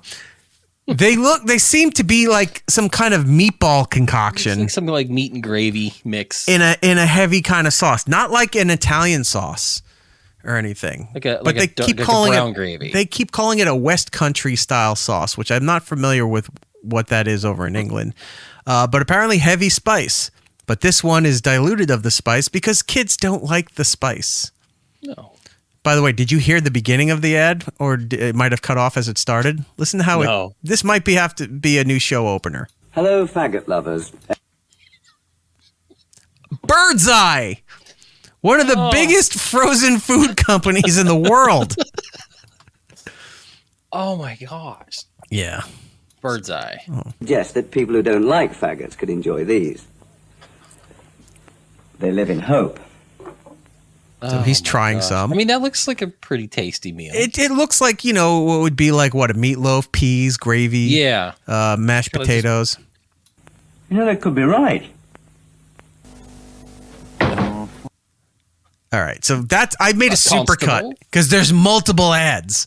This was like a series of ads for them. Yeah. Wow. Well, this is a different company that also served this particular product. That first one was a Birdseye one. I think that was Australia. The rest are all British. I can't imagine that this food product still exists nowadays. Well, apparently it does, because Chris, our pal Chris, is saying that one time he went over to Ant's apartment and left a bag of those in his freezer as a joke. So apparently they are still alive and well. Like, I don't know even what I want to search on my computer right now that won't get me put on some kind of registry. I'm just like, I'll do the whole thing. All right, keep going.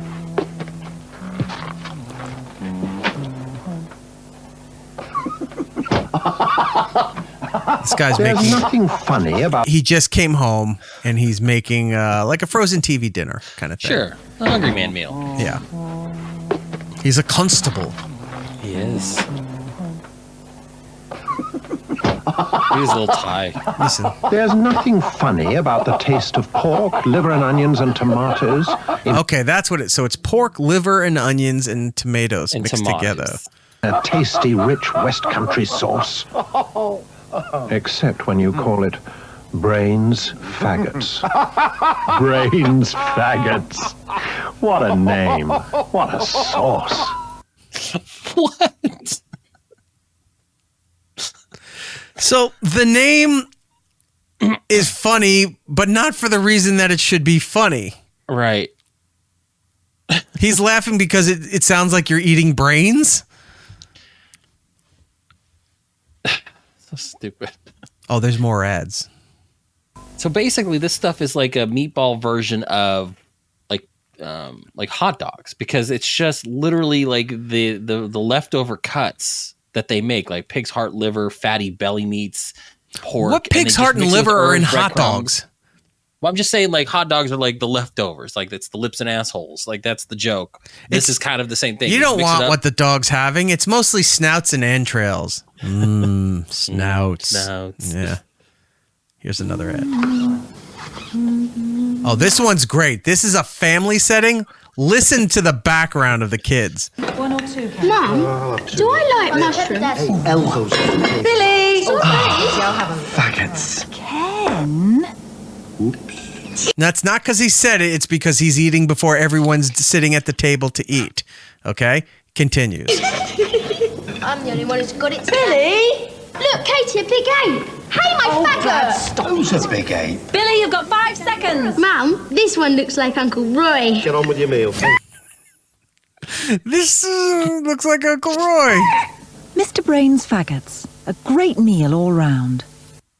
But the girl in the back, like, hey, my mother. There's so much going on. Isolate from this. Yeah, there's so much going on. We got to play it again. 1 or 2. Mum, do I like mushrooms? Billy! Faggots. Ken? I'm the only one who's got it. Billy! Look, Katie, a big ape. Hey, my faggot! Who's a big ape? Billy, you've got 5 seconds. Hey! Mum, this one looks like Uncle Roy. Get on with your meal. Mr. Brain's Faggots. A great meal all round. Look, Dad was about to put the whole F word into his mouth. No, the kid says this one looks like Uncle Roy, and he goes, I know, that's so gross. And the dad's just mumbling, sure does, or something like that, because it's her brother, not his. Oh, my God. Deep in the heart. Okay, this is telling you the story of this particular the origins product. of the origins. Here we go. Of the West Country, at the turn of the century, lived Herbert Hill Brain, purveyor of quality meats. And when Herbert Hill said quality, he meant quality. That would have been fame enough for any man. But in 1925, Herbert Hill Brain surpassed himself, creating the tasty meat dish of pork, liver and onions, traditionally served with a rich West Country sauce, to which he gave his name, Brains Faggots. We think he'd have liked the changes we've made. Brains Faggots, so tasty, you'll wish you'd tried them years ago. Now, they were so adamant about emphasizing the brand and the They had a food, proper and it's just- Englishman announcing it. Almost like if it was honestly,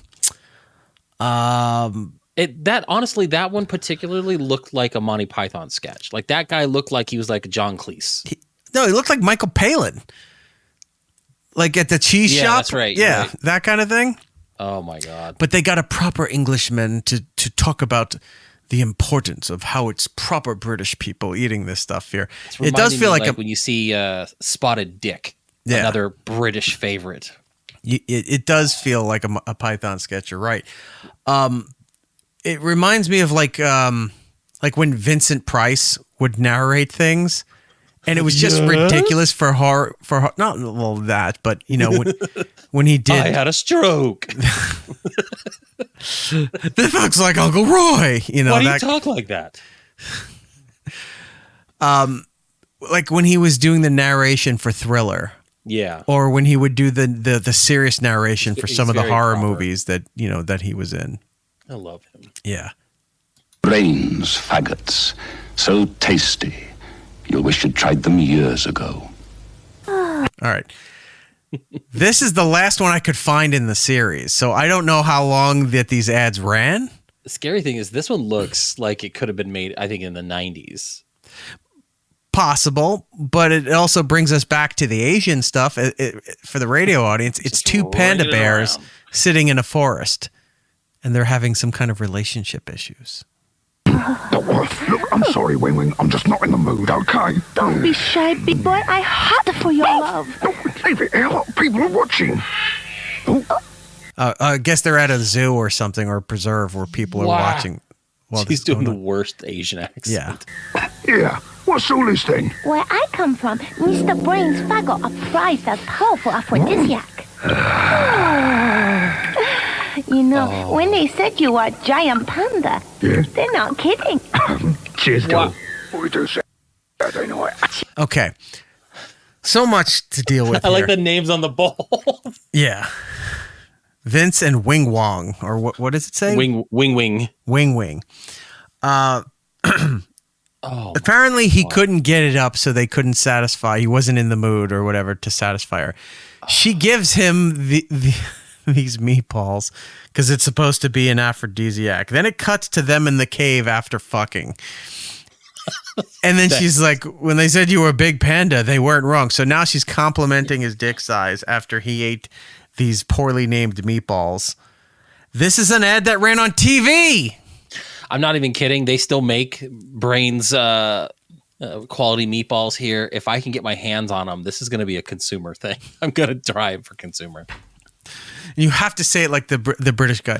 Yeah, I'll be super British about it. Brains.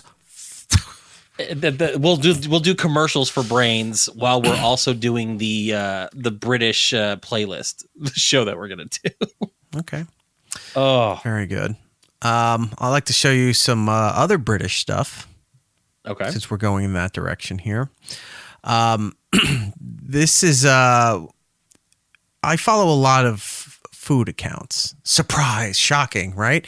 But it's people making like really amazing barbecue, Mediterranean meals. I've had a few of those lately. The Cajun guy that I watch who makes all like guy? The crawfish and the crabs and all that, crazy swamp style stuff. Like he's just fun to watch, right?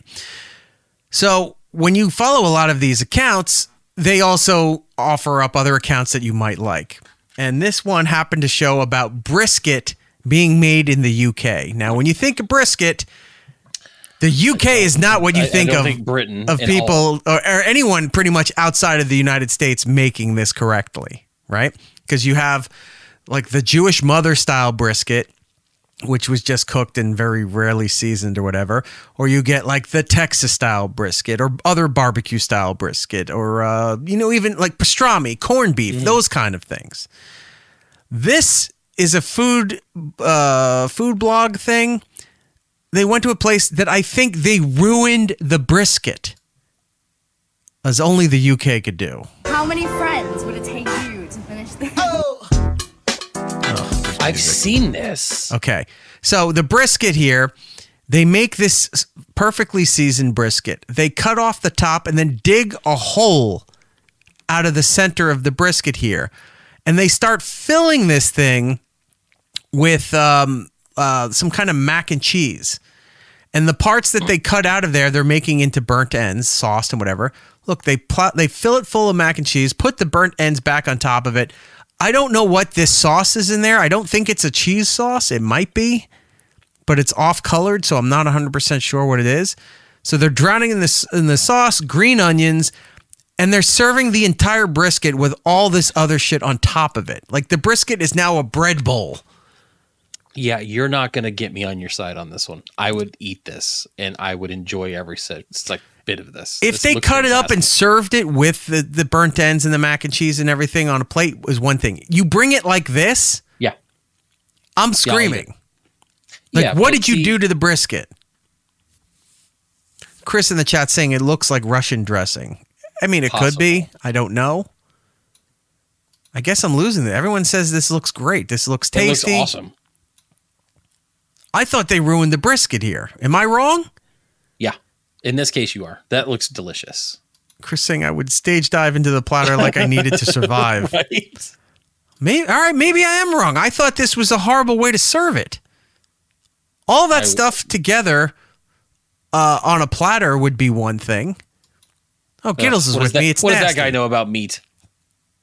Thank you, Giddles. Somebody understands. See, you guys are speaking like the true New Yorkers that you are. Like you see something like that, and it's like an abomination.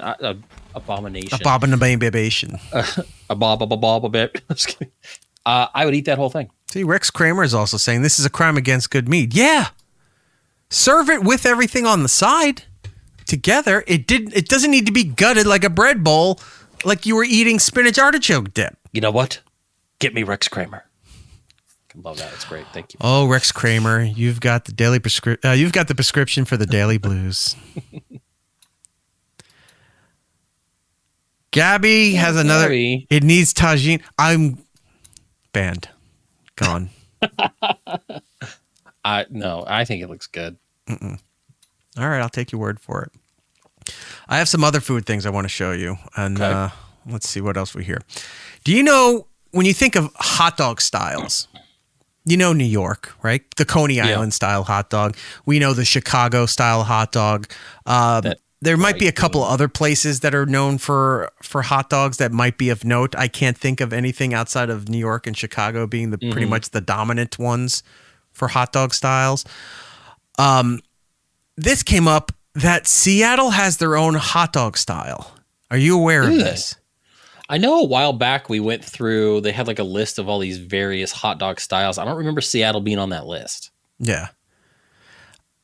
I have a bad feeling a lot of it's going to be like fish based, and I'm going to be upset. I don't like. I'll be more upset about that than I will be about brisket and mac and cheese. I don't like the way this hot dog is designed, and I don't like the way this guy speaks. I'm putting that out there right now. Out cream cheese isn't only for bagels. You really do learn something new. Wait, hold on, go back. Mm-hmm. What? How did he pronounce bagels? Go back.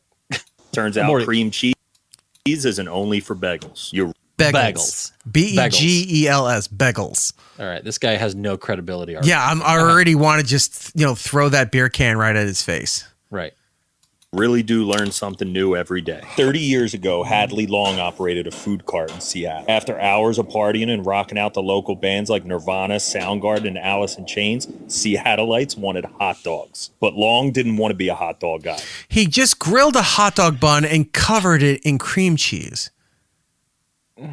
I mean, I would still try this based off of where he's going, but it does feel weird. And then putting the hot dog on there. He was a bagel man. So what did he? All right, that is he's really annoying.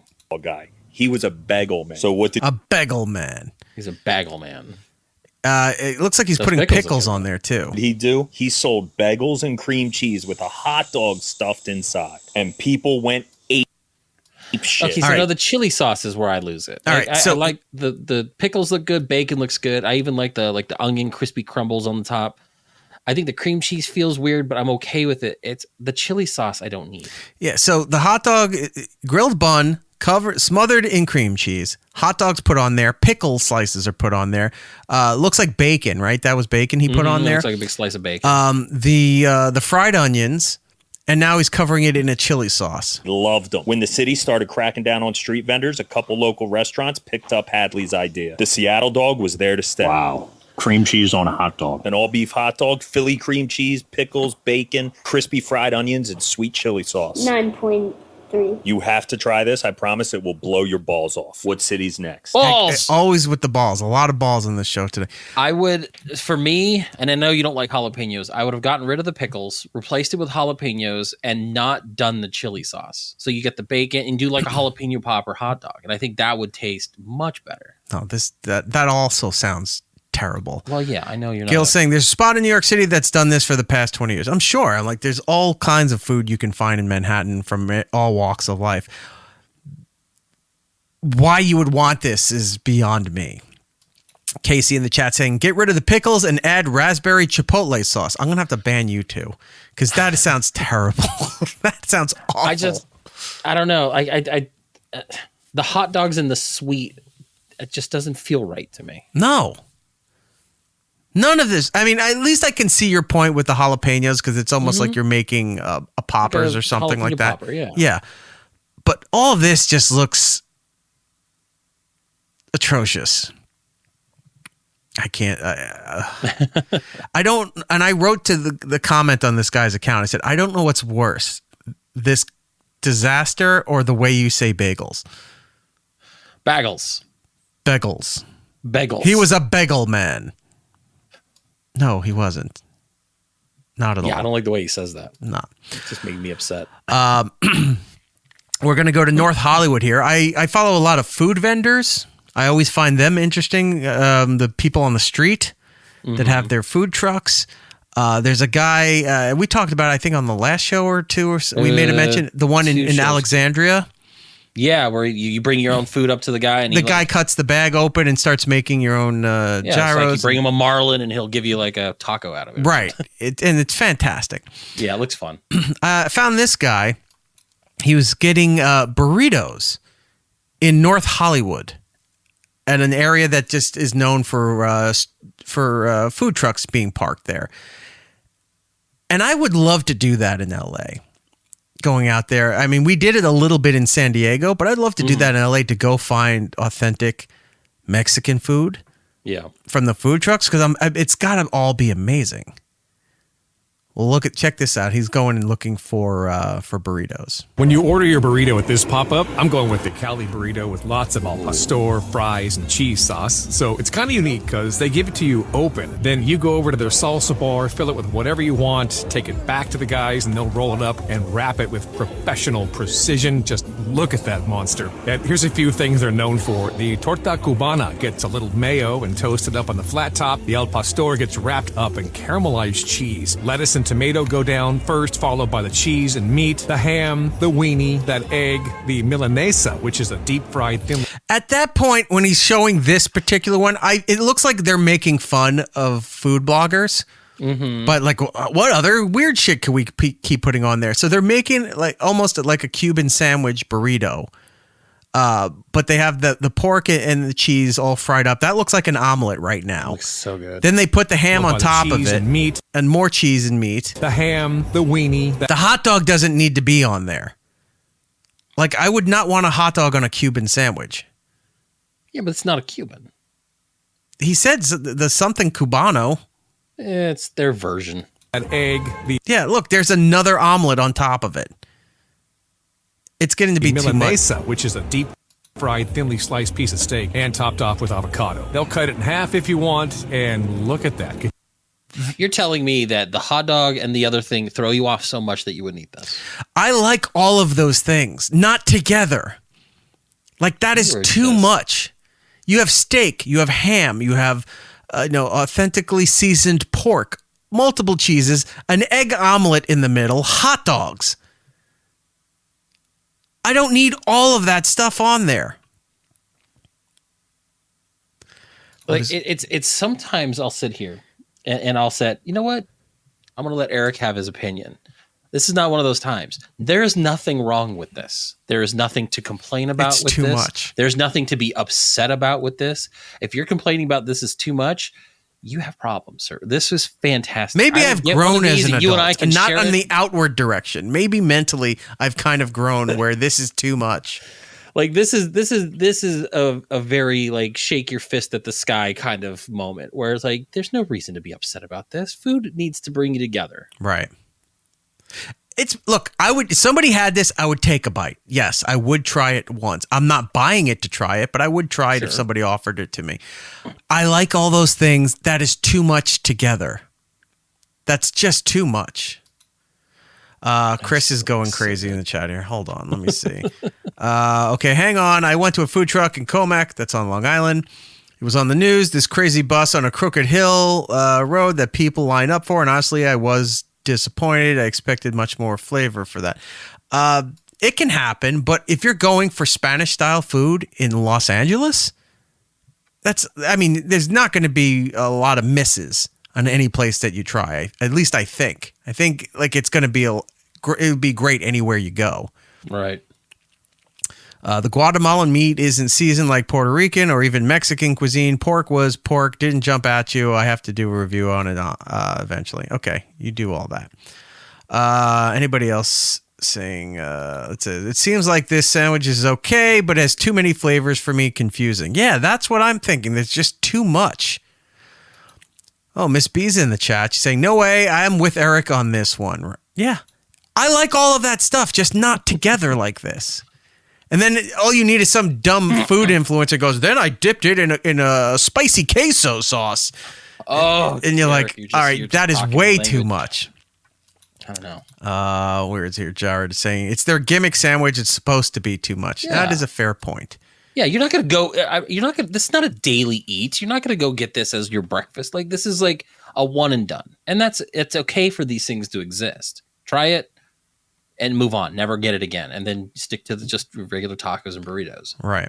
It still looks delicious. Tom from Alberta saying, Jordan disagreed with Eric about food. It's Eric Nagel is now looking for a new co-host. I have gone past the 2-year mark. So. That is true. You're writing. You're working on, when you don't have a contract. I'm on borrowed time right now. Yeah, you're just working on a gentleman's handshake. Yep. Miss B saying, the sandwich is an abomination. I do agree with you. Yeah, here we go. Jay Lennox in the chat saying 1 gallon bucket of queso for the full dip. Telling you, it's like the Mexican version of a French dip. You just get your whole hand in that bucket, pull out, it's just goo. Ugh. Did you finish that beast? Maybe I'm just or how hungry. about these loaded fries? Fried to order, loaded up with more al pastor. Hey, that's my favorite. And what do you think? Smash or pass on the pourable cheese dip? It was so good. This pop-up's been right here in the same spots. I would love those fries. I want to. Yeah, that reminds me of the fries that we got when we were in San Diego. Yeah, just loaded up with all the pork on it. And, I would just get those fries as the meal. Yeah. It's 2013 at Victory in Lancashire in North Hollywood. It's called Tacos El Venado. Well, if you're in that area, please go check them out and report back to us. Tell us if it looks as good as this video is showing. Get that abomination, too. I want a photo of you holding that and trying to eat that thing as they try to panini press that giant monstrosity down so that it's almost in an edible form for you. I want to show you one last food video. This caused a lot of problems online. And a while back, remember I got into an argument with a guy. I told you that he started leaving me voice. You're going to have to be way more specific. Okay, yeah, that's true. This particular sandwich, he said something about what's on the sandwich, and I told him how he was incorrect. And he lost his fucking mind and started sending me voice messages through, which I didn't even know you could do on DMs through Instagram. Yeah. He wouldn't respond. He just kept sending voice messages the whole time. And I debated on playing them because he was just such a tool. Like, it's like, this guy is going to get destroyed if I put these out there. And of course, when they get to the stage where they really have lost the argument and they start throwing in all the slurs and other horrible things to say, you go, okay, you have nothing left. You're at the bottom here, and that's your way of trying to fight. Your back's against the wall, and you're trying to fight it out. It came from this video. But then if I go back and revisit this video, there's a lot of fighting going on in the comments for a sandwich that looks amazing, and I don't know why it's causing a problem. Well, I do know why it's causing a problem, but I still don't understand why that is the issue that causes a problem. Look at this, and then I'll explain.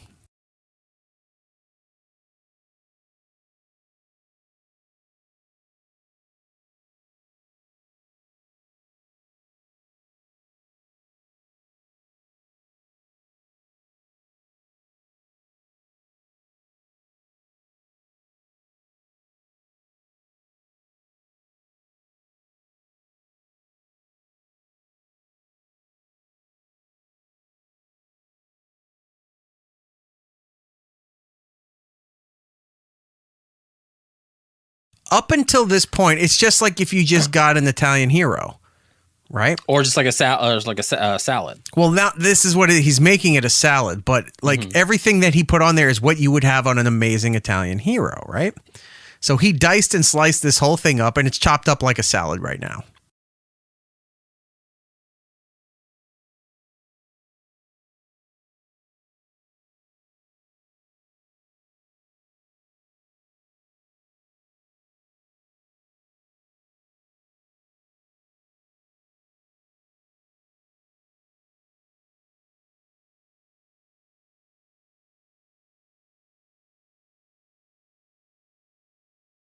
Okay. I'm not gonna lie. I've made this. You have? And I think it's delicious. Okay. It's really good.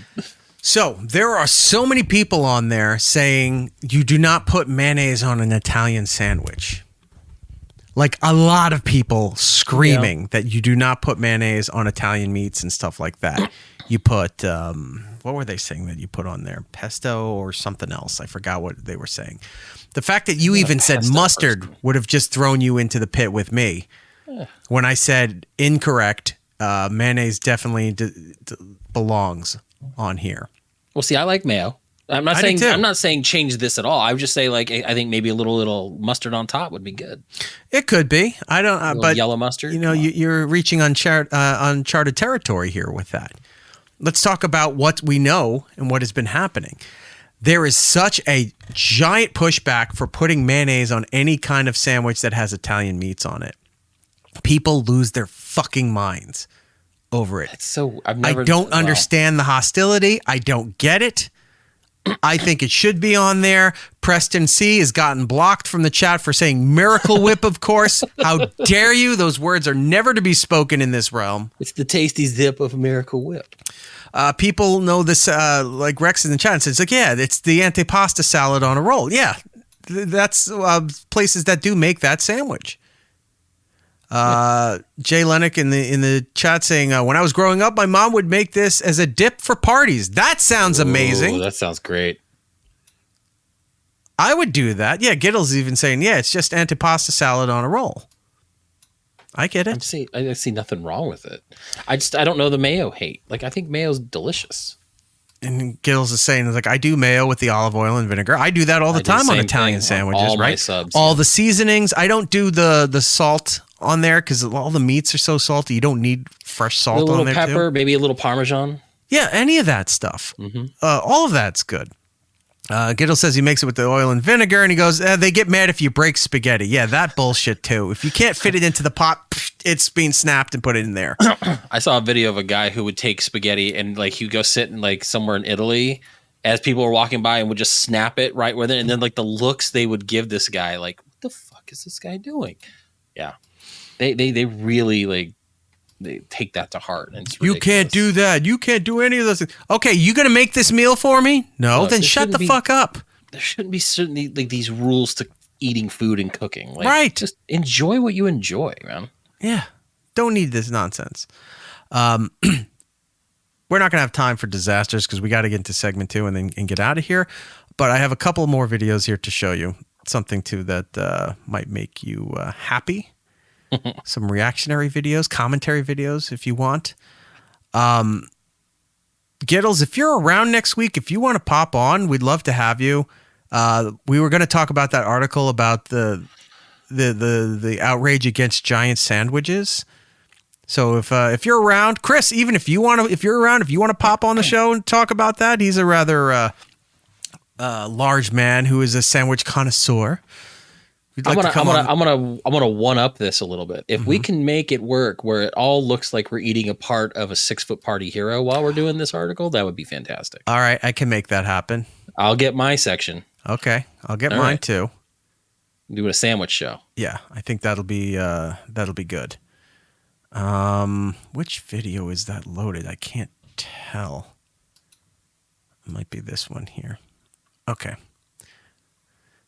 Nope. I loaded the same one twice. Apologies. I want to bring up an old friend of ours now. You remember the Massachusetts guy who does 5-star interviews? Yes, and the whole time I was doing all my employee reviews, that's the guy I was thinking about the whole time. Right. So he has a new review out there for you. We have that, and then I found a rather charming British gentleman that loves to give you his thoughts of the day. And I find him rather amusing, and we're going to explore him too before we go to break. This is the Massachusetts guy, brand new 5-star review. Guys is underrated. It's got a shitty label, but it's actually pretty good. 5 stars. Jennifer Aniston used to fucking hound people to drink this shit. 5 stars. I worked with a girl who said she was going to name her son Dasani. 5 stars. The old standby, aka the old nobody's favorite. 5 stars. This is what snobby girls used to bring on field trips. 5 stars. Not bad, but the best Polish product is still Gus Polinski and the Kenosha Kickers. They had a few hits. The Polka Twist, Kiss Me Polka, Polka Polka Polka, Polka Polka Polka. That was a Home Alone reference. 5 stars. He's just polka. Anyway, he's out by a river reviewing bottled water selections.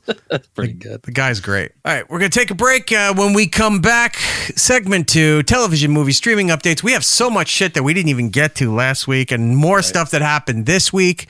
Brand new Marvel news that's extremely exciting, and all depending who you talk to, because so many people are curmudgeons. But you can be allowed to like things. Just keep that in mind. And we'll find out what that is coming up next. More It's Eric Nagel. It's Eric Nagel. Next. It's Eric Nagel. Follow the show on all social medias at It's Eric Nagel for ways to watch or listen to the show, both live and on demand. Go to itsericnagel.com. It's Eric Nagel. Eric Nagel. Segment 2 of the show. Eric Jordan here with you, talking about television, movies, streaming updates, all the things you need to be made aware of for your entertainment consumption. And I forgot to bring this up during the last segment, but I found the song from that Korean pop group that we're playing right now. It's Brown Eyed Girls is the name of the band, and the song is called Abracadabra. So that's a good song. Go check them out. At least I remembered. What we do for segment 2 is we go around the room and we start telling everybody the things that we watched in the previous week. So, Jordan, kick it off. What have you been watching? I've been watching the new Daredevil show. I'm only up to episode 4. This past week dropped episode 5. And 6. So I need to catch up with that. And 6? They did 2. I think so. I think it's just 5. Well, either way. I need to catch up. It made me go back and start the old Netflix series again. So I already blew through season 1. I started season 2 where they introduced the Punisher. Those were my favorite. Like now that I'm rewatching it, they're really good, and I'm digging this new season. And they started filming season 2, and they revealed something on the internet today that made me happy and also upset that I found out. Yes, there's 6 episodes. Okay, so now I got 2 episodes to watch. Correct. So I'll watch those. So yeah, Daredevil's pretty good so far. The Electric State, I watched that on Netflix. That Millie Bobby Brown and Chris Pratt, right? Chris Pratt, alternate future robot movie. I thought it was good. I thought it was fun. It's not something that's going to win awards or make you really think, but it's just a fun little movie, and I had no problems with it. Like the internet's kind of split. The reviews are bad, but at this point, I think reviewers are just jerks that failed film school and just couldn't hack it. So anyone who's still going through reviewers for anything, even if it's properties that should be torn apart, or if you don't like something and the reviewer is agreeing with you, there's no need to talk to or take the advice of anybody reviewing anything like that. I know. Because they're all like, you saw so much of the positive, be it small, positive praise that Snow White got. And it's because they were the only ones that were allowed to do a private screening of the movie. They didn't have a full public screening where the press could be there for all of that. You had to be invited to a private screening, and they were all just tripping over each other trying to say how great this movie was. And it bombed terribly. Yeah, it's bad. It's really bad. The public says it's bad, and financially it made nothing. Yeah, it's going to... So... the other thing I watched is I haven't caught up with some of the newer episodes. I think we're 3 weeks in for John Mulaney Live.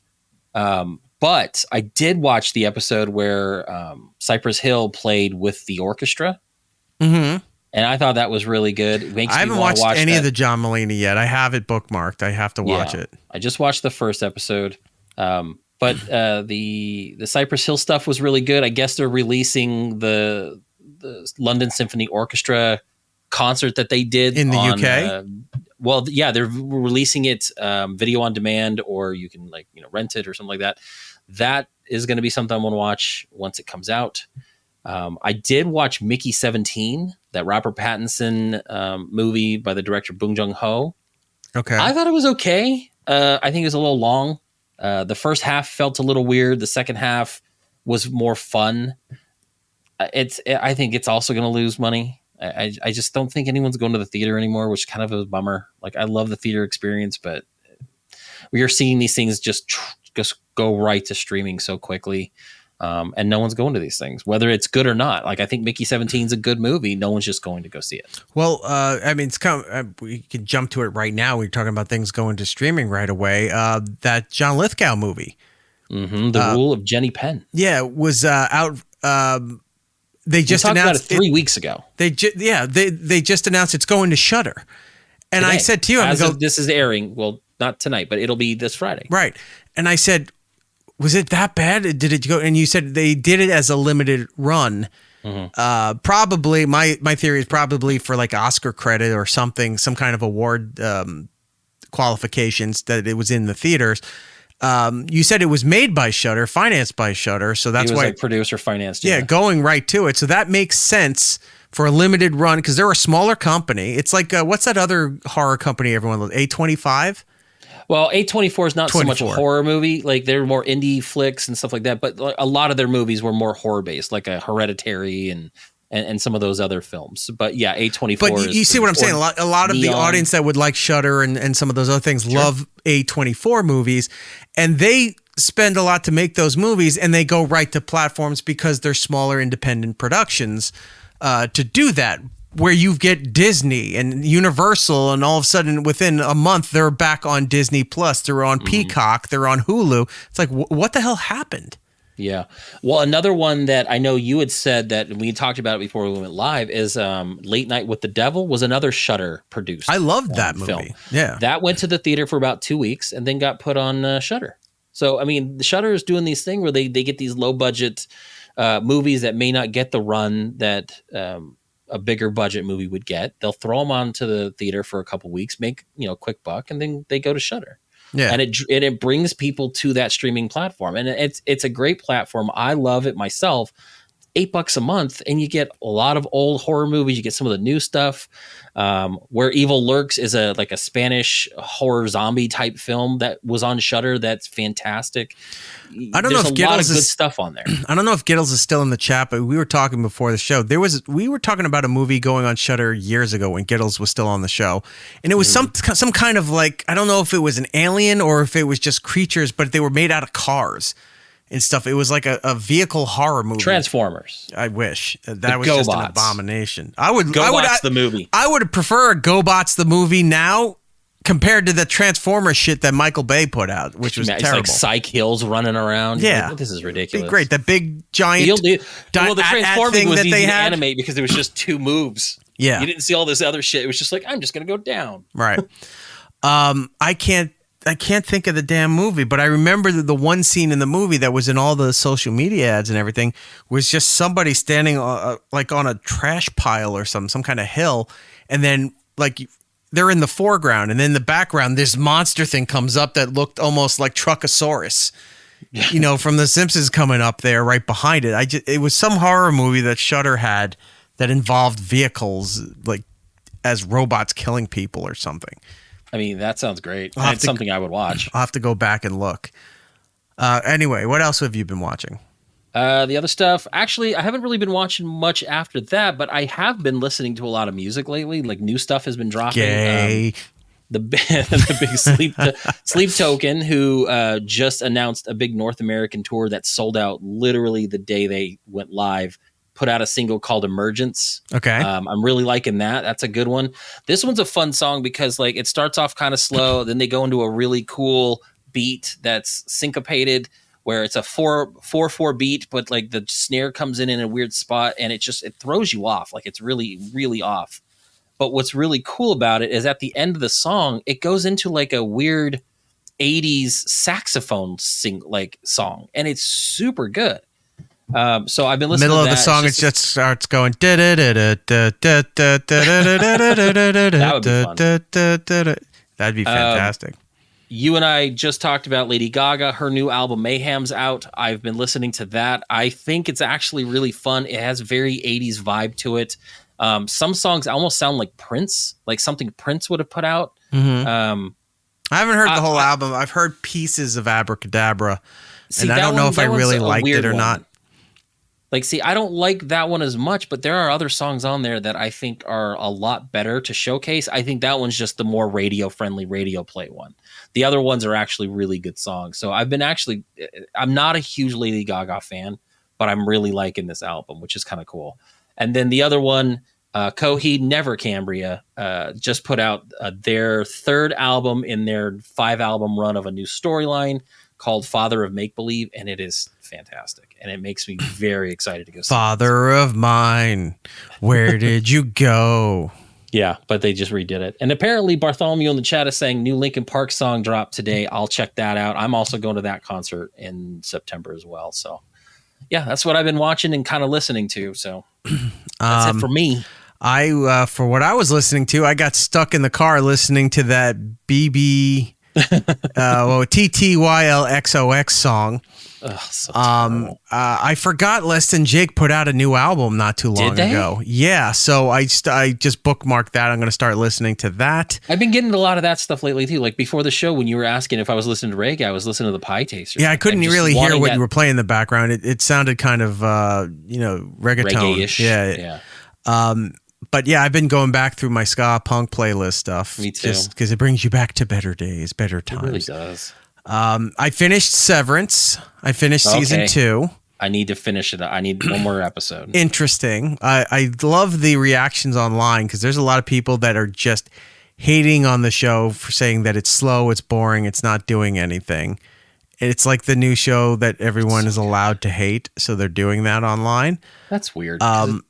It's so good. I like it. It was slow. It did take a long time, but it got there to where now it's like there's even more questions about what the fuck is going on. Yeah. So I think I believe they have a season 3 in the works. I believe I read that right. They've signed on. I think they just announced it like late last week. Right, which means in another 2 years we'll get the season. Well, Ben Stiller said they're not going to wait as long in between. Good. So they're because I think what happened is that they weren't sure how season 1 was going to play out and be received, and then they finally got that late season edition and said, okay, we'll do a season 2, but because they didn't know, people were booked, and so other people had other projects. They were kind of anticipating that fervor to kind of carry over, so they were ready to get a season 3 going sooner than later. I don't mind when the way television is done now. It's almost shot like movies, where there's a lot going on, a lot of in-depth storytelling. In a lot of ways, a lot of TV specials, TV shows are better than most of the movies coming out. So we're in this different time period where I don't mind if there's a little time between seasons because it's going to deliver something of quality. We're no longer at that time period where the show would end, your TV show would end in May, right? Yeah. For the May sweeps, beginning of June, somewhere in there, and then come back in September after Labor Day for a whole new season. So like that's a short time span of taking off to write new things and come back with another full length season. I don't mind that. I do hate when they take way too long. Like The Sopranos started doing that. Stranger Things is guilty of that thing. Still haven't gotten that season. No one cares at this point anymore. No one cares. I stopped caring, yeah. So that's taking long. The Severance seasons were way too long. Yellow Jackets, I think, was a show that Gittles got me into. I haven't seen season 3 because there was too much of a gap between all of that stuff. So, I'm missing on some of those things. We're still waiting for Wednesday season 2. With Netflix? I think they've finished filming, but they're putting it together. I don't think we're going to get it until like late this year. Yeah. But you see what I'm saying? Some of these things are waiting too long. And then that just kills the momentum because if people can't sit there and watch a long form podcast or a video clip of something, they need to be in small consumable bites in vertical video on your phone, which ruins everything. They're not going to sit there and wait 2 years for your television show to come back. And then you wonder, it's like, what happened? The audience was hot. The merchandise isn't selling. Yeah. Same thing with Doctor Who. Took too long, came back, and then, there's other things wrong with Doctor Who. But you see what I'm saying, that it took too long and everyone got disenfranchised with all of this stuff. So I watched Severance. I completed these 6 episodes of Daredevil. Now, is that it? Do we have to wait a while for the next part of season 1? Or was that the entire season 1? They're not splitting it. So, I mean, whatever we're supposed to get, I'm going to look it up right now because if that's it, then that's going to bum me out. All right. Because there's that. I have other shows that I need to watch. I forgot to go back and finish White Lotus. So I got to do that. I also have like 3 episodes of Righteous Gemstones that I have to catch up on because the final season just started. So I got to watch that. So there's a lot of good episode 5 and 6, right? For Daredevil. We're going to get 8. So there's still 2 more episodes. Okay. So April 8th, I believe, is going to be the last episode of the. Not trying to spoil anything, but a lot happened in episode 6. And I'm like, if this is what we have to wait on, because I thought they split it, I was going to get really mad. But now that we only have 2 more episodes, I'm kind of wondering, like, how are they going to pull all this together? Well, Jared in the chat is saying that there's 11 episodes. So now I'm trying to look because right now all I'm finding is that there's 9 episodes total. You just said 8. Now there's 9. I know. Every time I look at something different, they're showing more. But yeah, April 15th 11 episodes.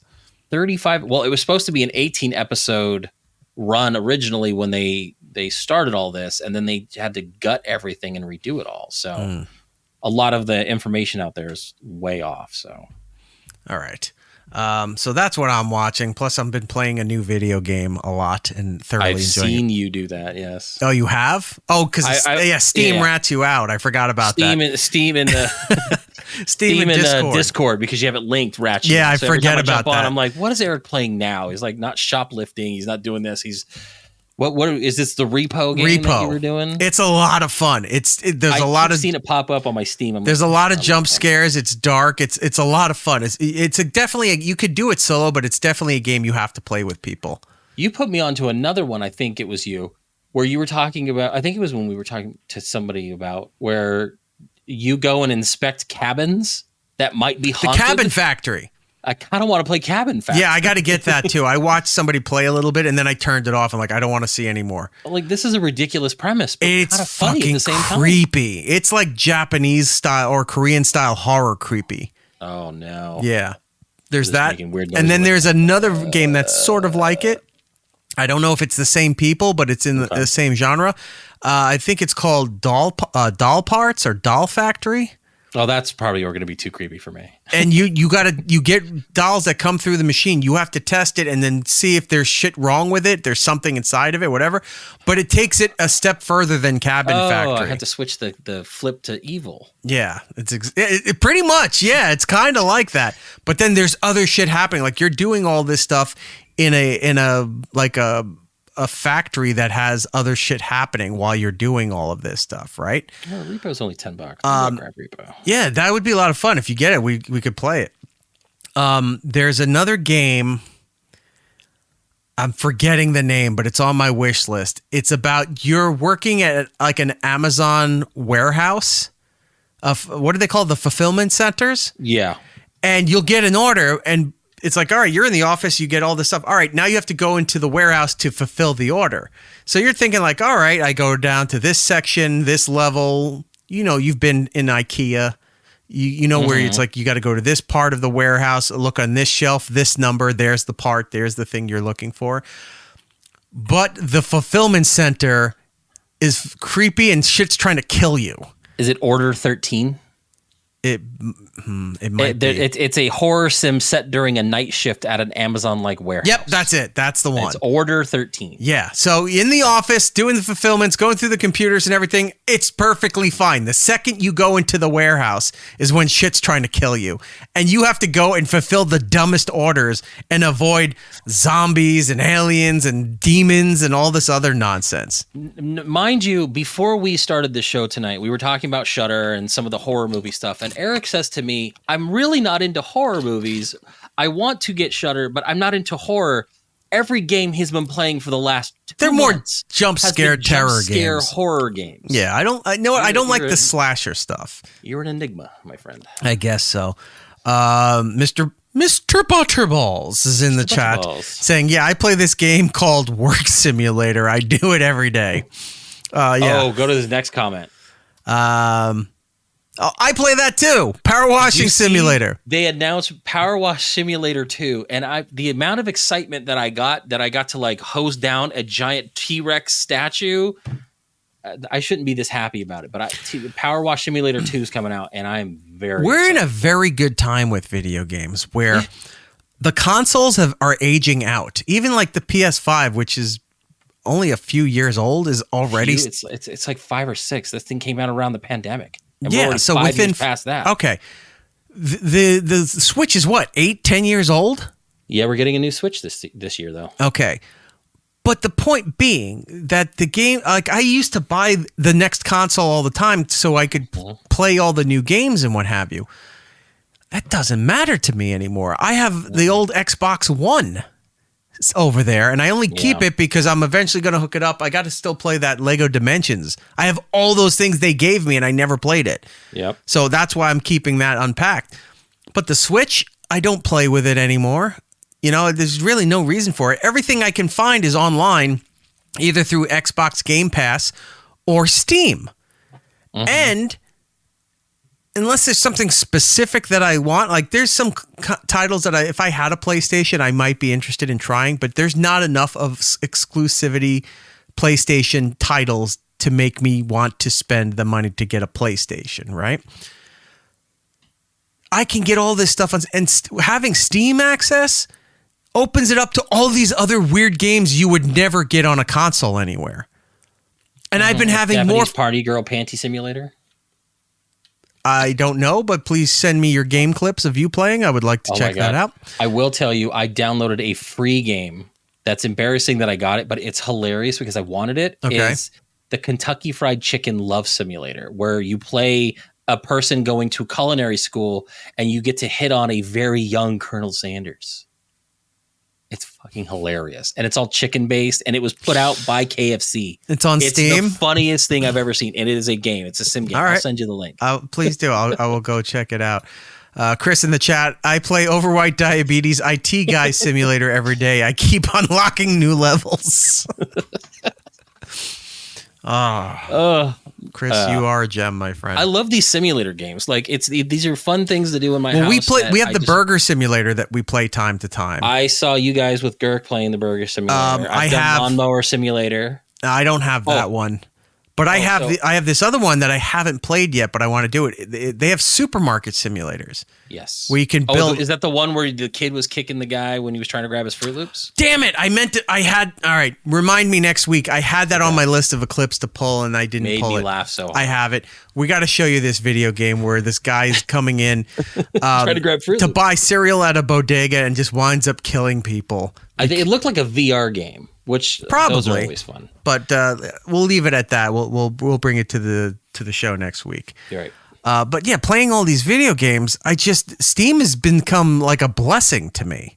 It's fun. I also have that game series that stupid Giddles told me to buy and then wouldn't play the games with me. But I think I got it too, and I never played it either. Well, you're right. He told us to get it, and then he disappeared off the face of the earth. Yeah, because all of a sudden now he's circling back. I've got the pass for Sea of Thieves, and no one plays it anymore. Well, I keep telling him I'll play with you. Let me know, and he never tells me when he's going to play. I don't even see him show up on there, so I have no idea.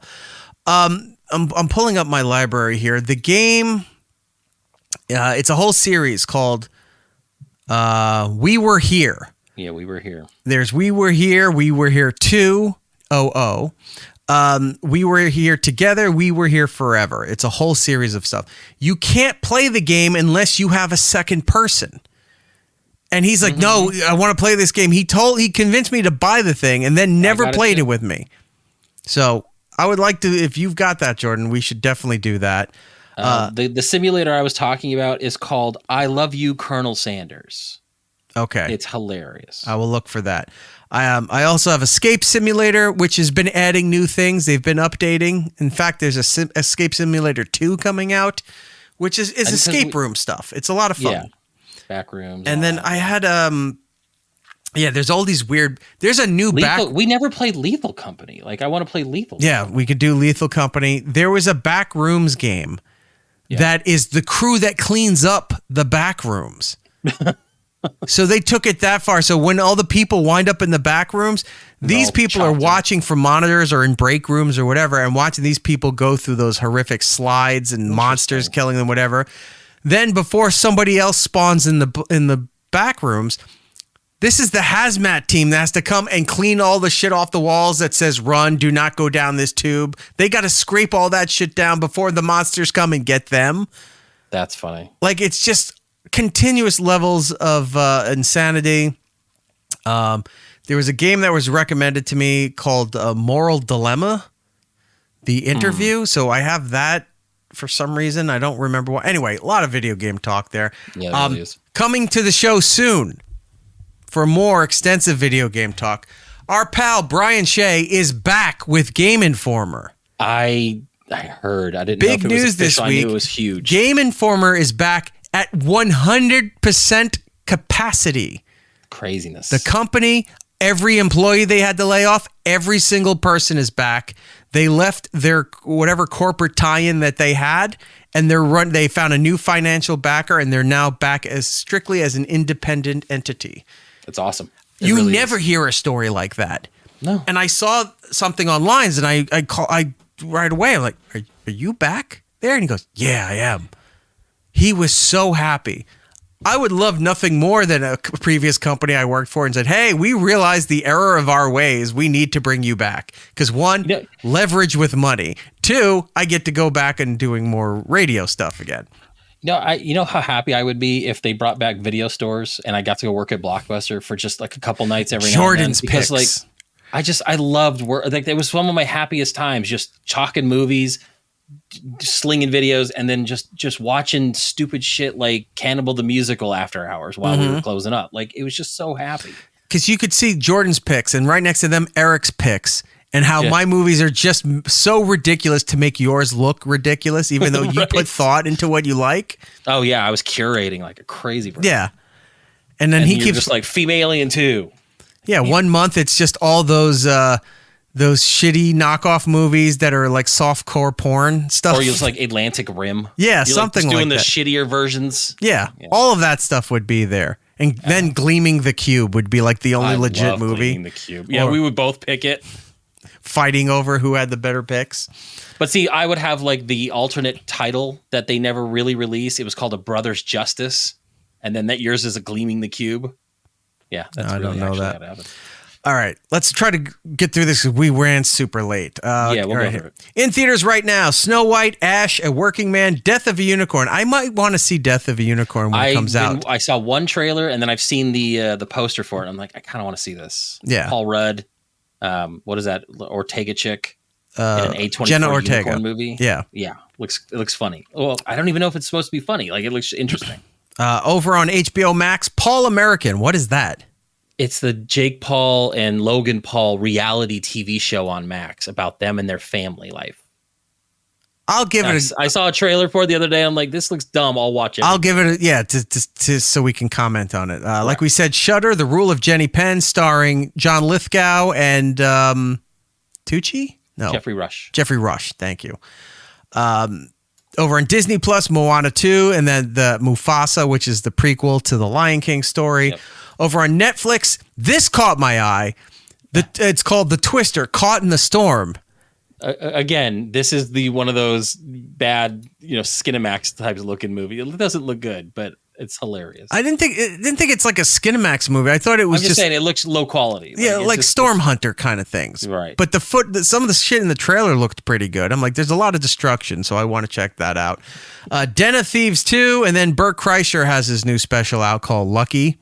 Mm-hmm. So we can watch there. Over on Hulu, Bill Burr's special dropped the previous week called Drop Dead Years. Check out the cameo from Club Soda Kenny at the end. Hello. Honora. I don't remember what Honora is. That's that won Best Picture where the girl ends up hooking up and like getting the one some that's Russian like kid got Mexicans wrong or something. The cartel stories. No, that's a different one. Oh, okay.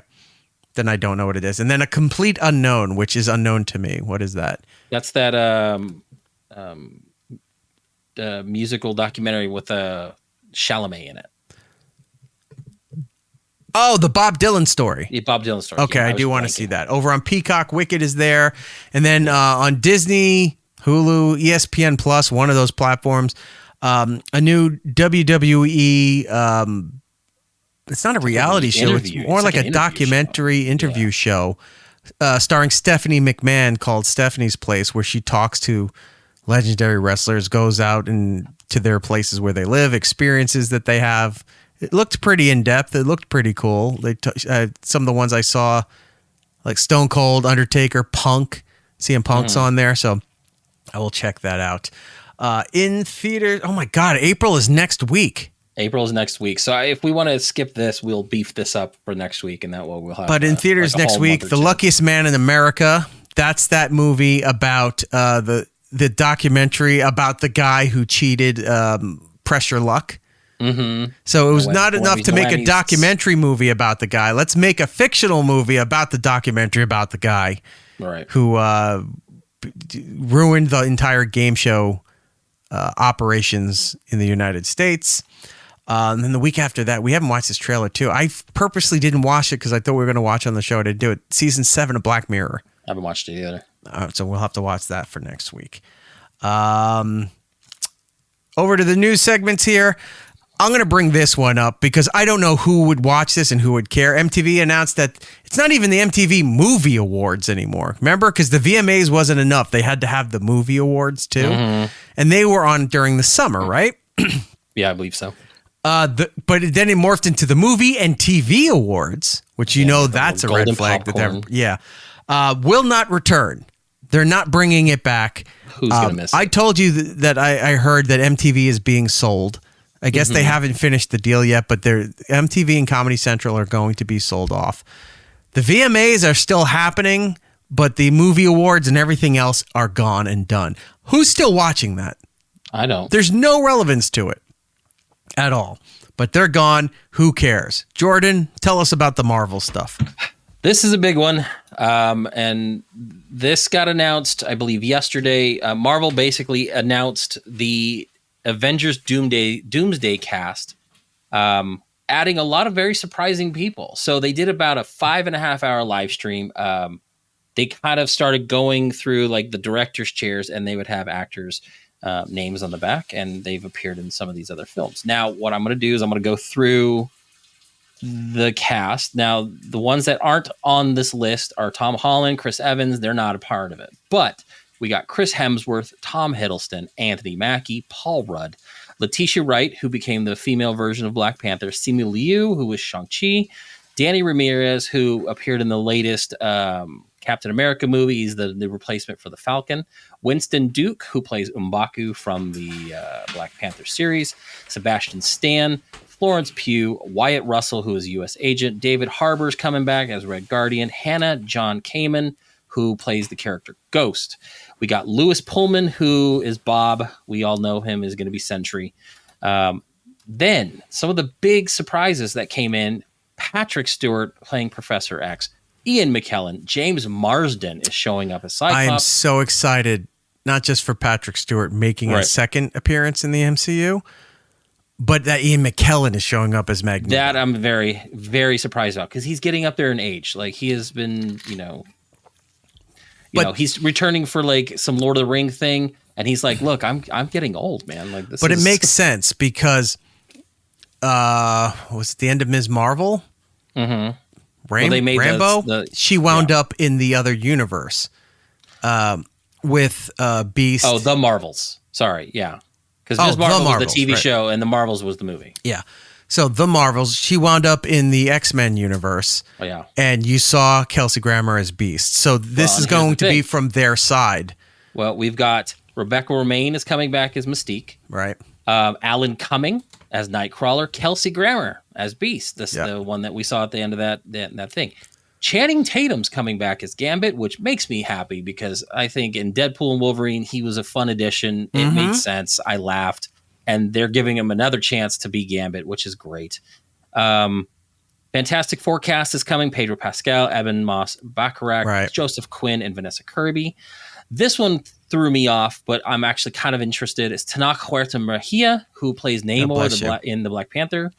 The reason why that one's weird is that in 2023, he was accused of sexual misconduct.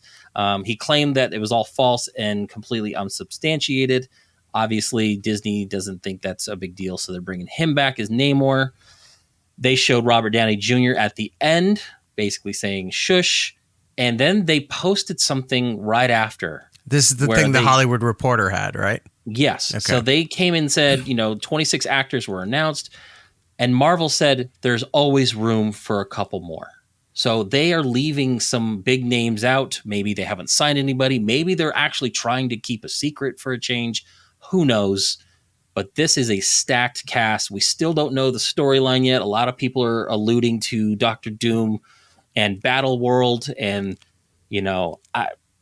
it's interesting. I'm excited. I kind of don't want to know anymore. I want to come in. I don't even want to watch a trailer. It would be nice if they brought Hulk back and made Hulk instead of this bullshit that they left him. Yeah, well, that's what they're thinking. Hulk, and with his son at the end of what was it, She-Hulk or something? Well, they're talking that they're going to bring some early production like artwork is showing him and She-Hulk and his son dressed up kind of very primitive, because what they're talking is that this is going to be Battle World, which is kind of being like an alternate version of, you know, the universe. And that's why Dr. Doom is running the show. And there's going to be a lot of, you know, alternate versions of the characters we all know and love. And that's probably why they're doing it this way. Whether or not that's true, I don't know. How the Fantastic Four plays out and brings in the multiverse or Earth 616 or however they end up going to doing it, might bridge that gap to bring in those X-Men characters, like you said, and bring back some of those things. I'm excited. I'm also very cautious. This kind of stacked cast, this movie's going to be 3 hours long. Good. And I'm okay with it. But what if they do it? They realize it's too long and they have to branch it out. I mean, it's possible. I mean, I know they have this one, and then they have Secret Wars. So this could leave it on a cliffhanger enough to bridge into Secret Wars, but we don't know. So we'll see. But that's the big Marvel news. It's a big cast. Paul Rudd's in it, like I said. It's going to be interesting. So we'll see. I wasn't sure what they were going to do with this, and then the fact that they announced this many people over 5.5 hour stream was kind of interesting way to do it. Kind of cool. You and I both love the Looney Tunes. Mm-hmm. I love the fact that they were, you know, on Max. Well, Max, in its infinite glory and stupidity, got rid of the remaining original Looney Tunes off the Max streaming service. Warner Brothers Discovery continues to completely get rid of it. I know they got rid of the remaining 255 original Looney Tunes cartoons, which is weird because it's the same day that the day the Earth blew up, a Looney Tunes story started into the theaters. Apparently, they sold that movie off to another company, Blue Sky, that ended up putting it out, made some money. But yeah, they got rid of all of the old Looney Tunes. Like, they're getting rid of basically what the WB's mascots were. Yeah. And they're just killing the whole brand. Not even mascots, identity. Yeah, since they were synonymous. Bugs Bunny was Warner Brothers. Right. So they got rid of those. You can still catch some of the cartoons on their YouTube channel, Warner Brothers Classics. But that may, unless you get the physical media, that may be the last streaming spot for a while that you can catch any of the old Looney Tunes, which is kind of a bummer. Interesting news, and we've talked about this before. Thank Coyote God versus for the Acme. DVD sets, by the way. I loved them. Yeah, I used to have. I think they were in the silver boxes. Silver. There was the silver library, the golden library. Age. Yeah, I have all of that stuff. Yeah. Remember Coyote versus Acme? The big hubbub of that, where they filmed it, they made it, it was done, and then they said, "Nope, we're going to get rid of it for tax incentives." Mm-hmm. It's finding a new home. It may actually get released. Yeah, I heard about this. I don't know who the company is, though. So the company that is in talks to buying it is the one that just released The Day the Earth Blew Up, a Looney Tunes story, into theaters. They're called Ketchup Entertainment. They're expected to land the rights for Coyote versus Acme. The price tag is around $50 million. Jesus. Yeah, Ketchup Entertainment's an independent distributor. They did the release that just happened about a week or two ago. They're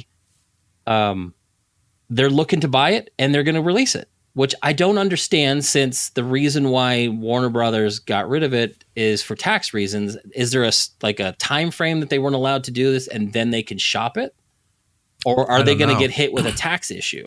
Well, they scrapped Batwoman for $90 million insurance. Yeah, I saw that too, and that had to be destroyed. And that wasn't even. Well, was it destroyed or was it just vaulted up? No, I think they had to destroy it. Interesting. Because they allowed them to do that to claim the tax write-off for it, the insurance on it, but then said, you're never allowed to do this again. Now, this, I'm thinking, can go one of two ways. Because of the the fervor behind it and why everyone wanted to see this movie and was pissed off that they did this movie's going to make $1 bajillion in the theater. Or I heard people that did get a chance to see it or love it. Something, they all loved it. Exactly. And that's why I'm thinking it's either going to do this or it's going to have the opposite effect and no one's going to go see this movie in the theater and it's going to lose money, which would be kind of sad and funny at the same time. So, so right now we could possibly actually see Coyote versus Acme. I mean, I'll go see it just to support it after all the crap that happened, but we'll see. Right. Jason Bourne franchise is being shopped as the rights left Universal. WME is shopping the rights to the Spy franchise. The goal is to find a new home for the franchise and make a super spy more regular presence on screen. The last movie came out about a decade ago in 2016. It's too early to say if Matt Damon's going to reprise his role. Skydance, Apple, and Netflix has said to have met with the estate for the rights. Universal 2 could potentially win the rights back if they bid high enough for it. So we might be seeing more Jason Bourne movies. I like the franchise. I think it's run its course, but we'll see. Linda Cardellini, who I love to death, is landed the lead as the mother of Jason Voorhees in the Friday the 13th prequel series Crystal Lake at Peacock. She's going to be his mom. The plot details are being kept under wraps right now. It's been in the works for a while. This property was announced a while ago. They ordered a series back in 2022. Brian Fuller was initially attached as a writer and showrunner. Fuller eventually left the project, confirming his exit in 2024. Wait, who owns the rights to this stuff? Because here's the thing. I know Freddy was owned by New Line Cinema. Yes, and Friday the 13th was originally with one company, and then the rights went to Red a Tower company called Platinum Dunes, which is why a new movie for Friday the 13th hasn't been made since that bad remake. At this point, 10 years ago, 15 years ago. So Platinum Dunes has it, but I think Platinum Dunes was absorbed by, I believe, NBC Universal or something to that effect, or even A24. Because I'm trying to figure out, New Line Cinema had Freddy. Right. Who had Jason during that time in the 80s? Let me look. Because at one point, either New Line got absorbed or the other company got absorbed, because that's how they made Freddy vs. Jason, because they had the rights to it. Right. They were both under the same umbrella. So does that company, that Platinum whatever, that now Universal, I guess, owns, do they have the rights to Freddy as well? Can they do a new Nightmare on Elm Street kind of thing? I don't know. I know there were talks because they did that Nightmare on Elm Street reboot a while ago with Jackie Earle Haley. Yeah. It bombed. Like, it was a bad remake. And Robert Englund is too old to be Freddy at this point. Obviously. He's even said so. He's like, I'm done. So I don't know if they would do that. Paramount, I guess, used to have the original Friday the 13th before they sold that off and Platinum Dunes took it over. So... But yeah, I mean, I don't know if I want to see a prequel series. I never got into the Bates Motel one that they did for a while. I wasn't into that series, but I mean, if it's good enough, it's good enough. I like good horror movies and shows and stuff like that. So we'll see. Now this has been going on for about a week now, but the Disney Plus has revamped their Simpsons page. And they've made curated lists. But what made me really happy is that they added a perpetual 24/7 streaming Simpsons channel that doesn't allow you to advance it in any way. And it plays everything in chronological order and has just been going on since last week. And it's fantastic because it just lets you just pop in at any point. And every now and then it. I'll pop and just enjoy it the way it was. So they've been doing that. Seasons 1 through 35, I believe, is on there. And right now, they are currently at season 28, episode 20. Fantastic. So over a week, it's been doing that. I mean, it's just nonstop. At any point, you can find a different episode, and it's just playing. So go check that out. I love it. It's fantastic. I was just like... I popped in and it was season 3 and I just ended up watching like 3 episodes. And it's like, I could easily go over and find these episodes, in the lists, But there was something about the fact that I couldn't change it. Like I couldn't skip it. My ADD had to be put on hold, and I just got to watch The Simpsons as it should have been.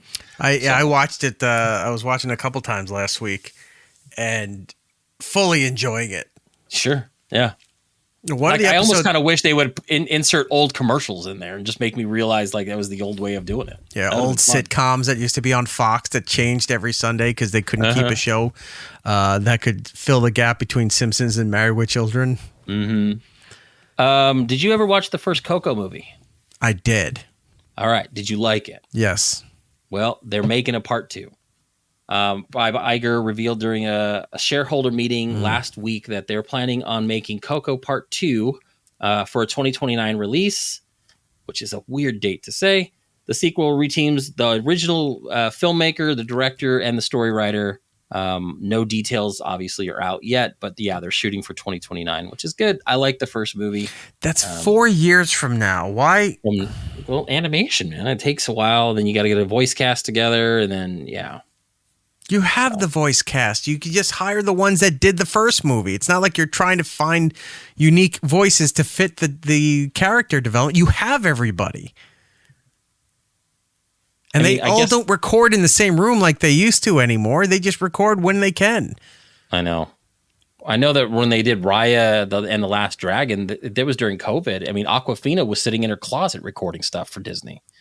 So, I mean, it can be done. I know. Remember me. That's how the second movie starts.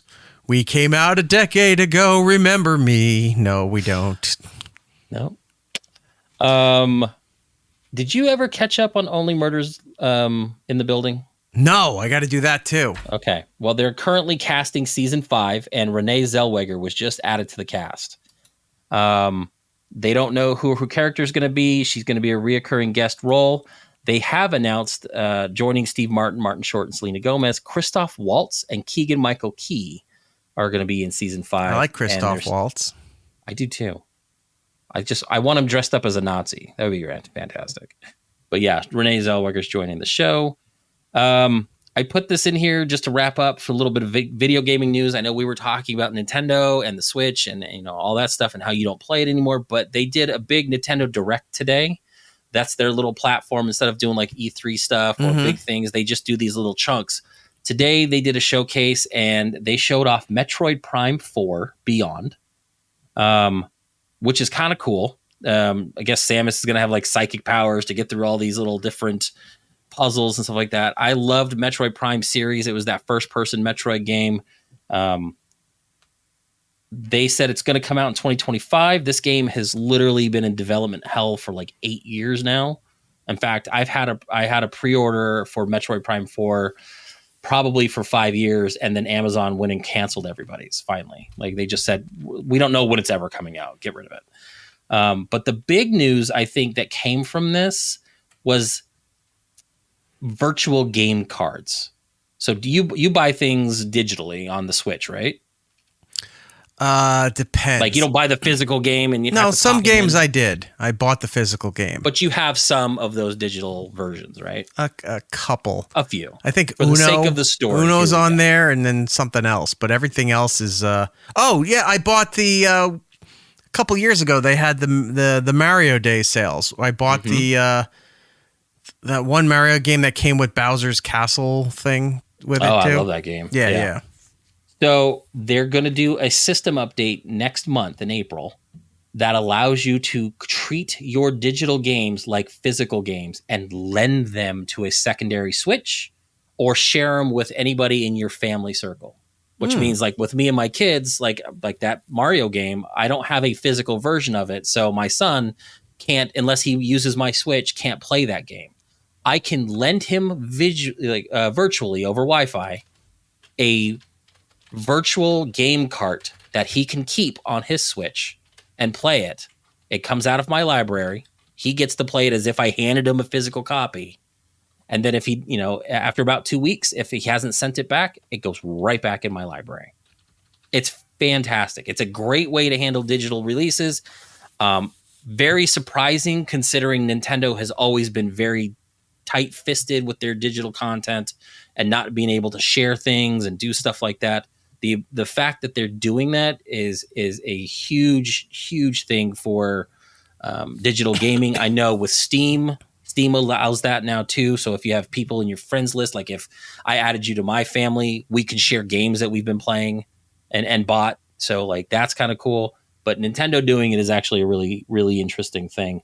In about a week, they're going to be rolling out the Switch 2 Direct on April 2nd, where they're going to go and show off the system, what it's capable of, price point probably, any big changes and things like that. So in about a week, we're going to have more Switch 2 content. Hope you can transfer your games over there. They're saying that the games themselves, physical games, will work with the Switch 2, and then everything is going to connect. So it's just literally you just buy a new system that's more powerful and bigger screen and the OLED and all that stuff. But you'll be able to transfer your digital content, which is fantastic because I have a lot of my Zelda games and, I'm tired of buying stuff digitally and not being able to use it. It would have been the only thing letting me keep this Switch. But if I can transfer everything, I'll trade in the old system, get the new one, and I'll be good. Yeah, I might do that too then. And then this is what we're going to end it with. Switch 2 marketing. They're doing something kind of interesting where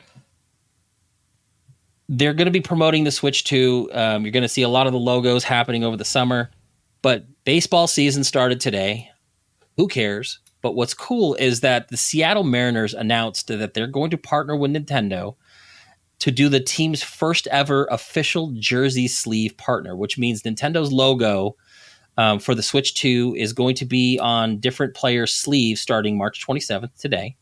Their new logo, the racetrack logo is what they call it, is going to appear on the home jerseys, while the much beefier like Switch 2 logo is going to appear on the team jerseys for the away games.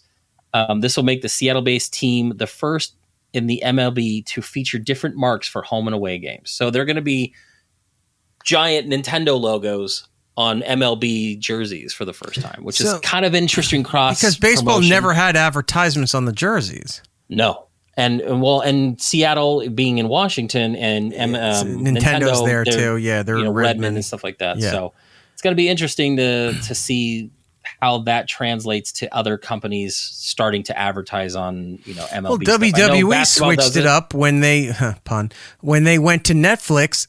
They started doing what UFC and boxing does. They have ads on the mat now, where Vince McMahon never would allow that because he thought that was just like a sacred thing. You don't put the advertisements there. Mm-hmm. And then as soon as TKO took over, like, nope, we're putting advertisements all over the place. Yeah, why not? So there you go. But yep, we got all that. It's gonna be fun. All right, thank you very much. We do need to get out of here. So with that being said, Jordan, our nation's eyes turn to you. We're tired. We are tired. If you want to go to X, Instagram, Blue Sky at Jinxed Ronan, on Twitch at Jinxed Ronan 79. Also, if you want to even go to YouTube and look up Jinxed Ronan, you can find my YouTube channel there. I have found out that I can stream PlayStation 5 through YouTube now. It used to just be Twitch. So now I can do some more gaming content on there. I've been doing some Overwatch and just kind of testing the waters on that to see how that works. If you want to go to my Instagram, I have a link to a American Heart Association charity. If you guys want to donate, click the link, do that kind of stuff. I'll be doing a little heart walk at the end of April. Also, if you subscribe to Amazon, you get Amazon Prime, and you want to go and use your free subscription to Twitch, go over there, click the subscription button. It should give you the option to use your Amazon Prime subscription to get a free monthly subscription to our channel. Helps us out, costs you nothing extra. Go help it out. All right.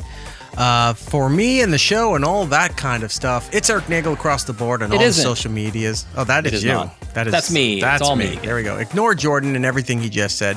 But the real important stuff, me and the show, it's Eric Nagel across the board, all the social media. If you listen on the iHeartRadio app, put us in the first preset for the show. It does help us out for some reason. If you're on Apple and Spotify, do us a kindness, go over there, leave us a positive review. That does help out the program. If you want to join us live each and every week, you can hop into our live rooms on Twitch and on YouTube to be a part of this program, to interact, chat, throw your money around like the big spenders that I know you are.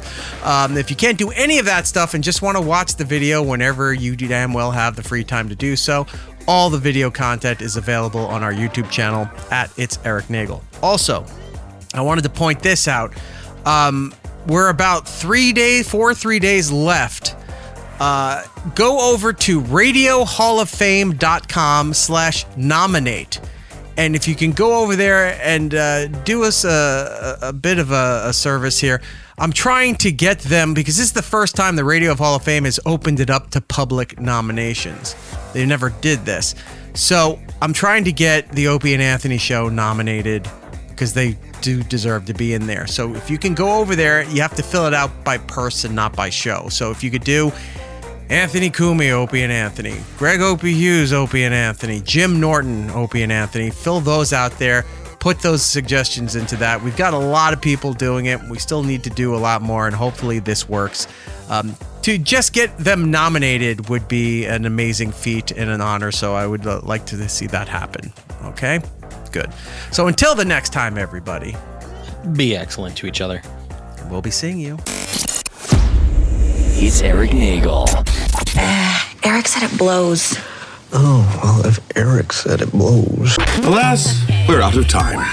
Follow It's Eric Nagel on social media platforms. For ways to watch and listen to the show, or join us for the live shows, head over to itsericnagel.com. Yo, and remember to tell 2 friends, so they can tell 2 friends, and they can tell 2 friends, they can tell 2 friends, they can tell 2 friends. You get the idea. Keep it real, homies.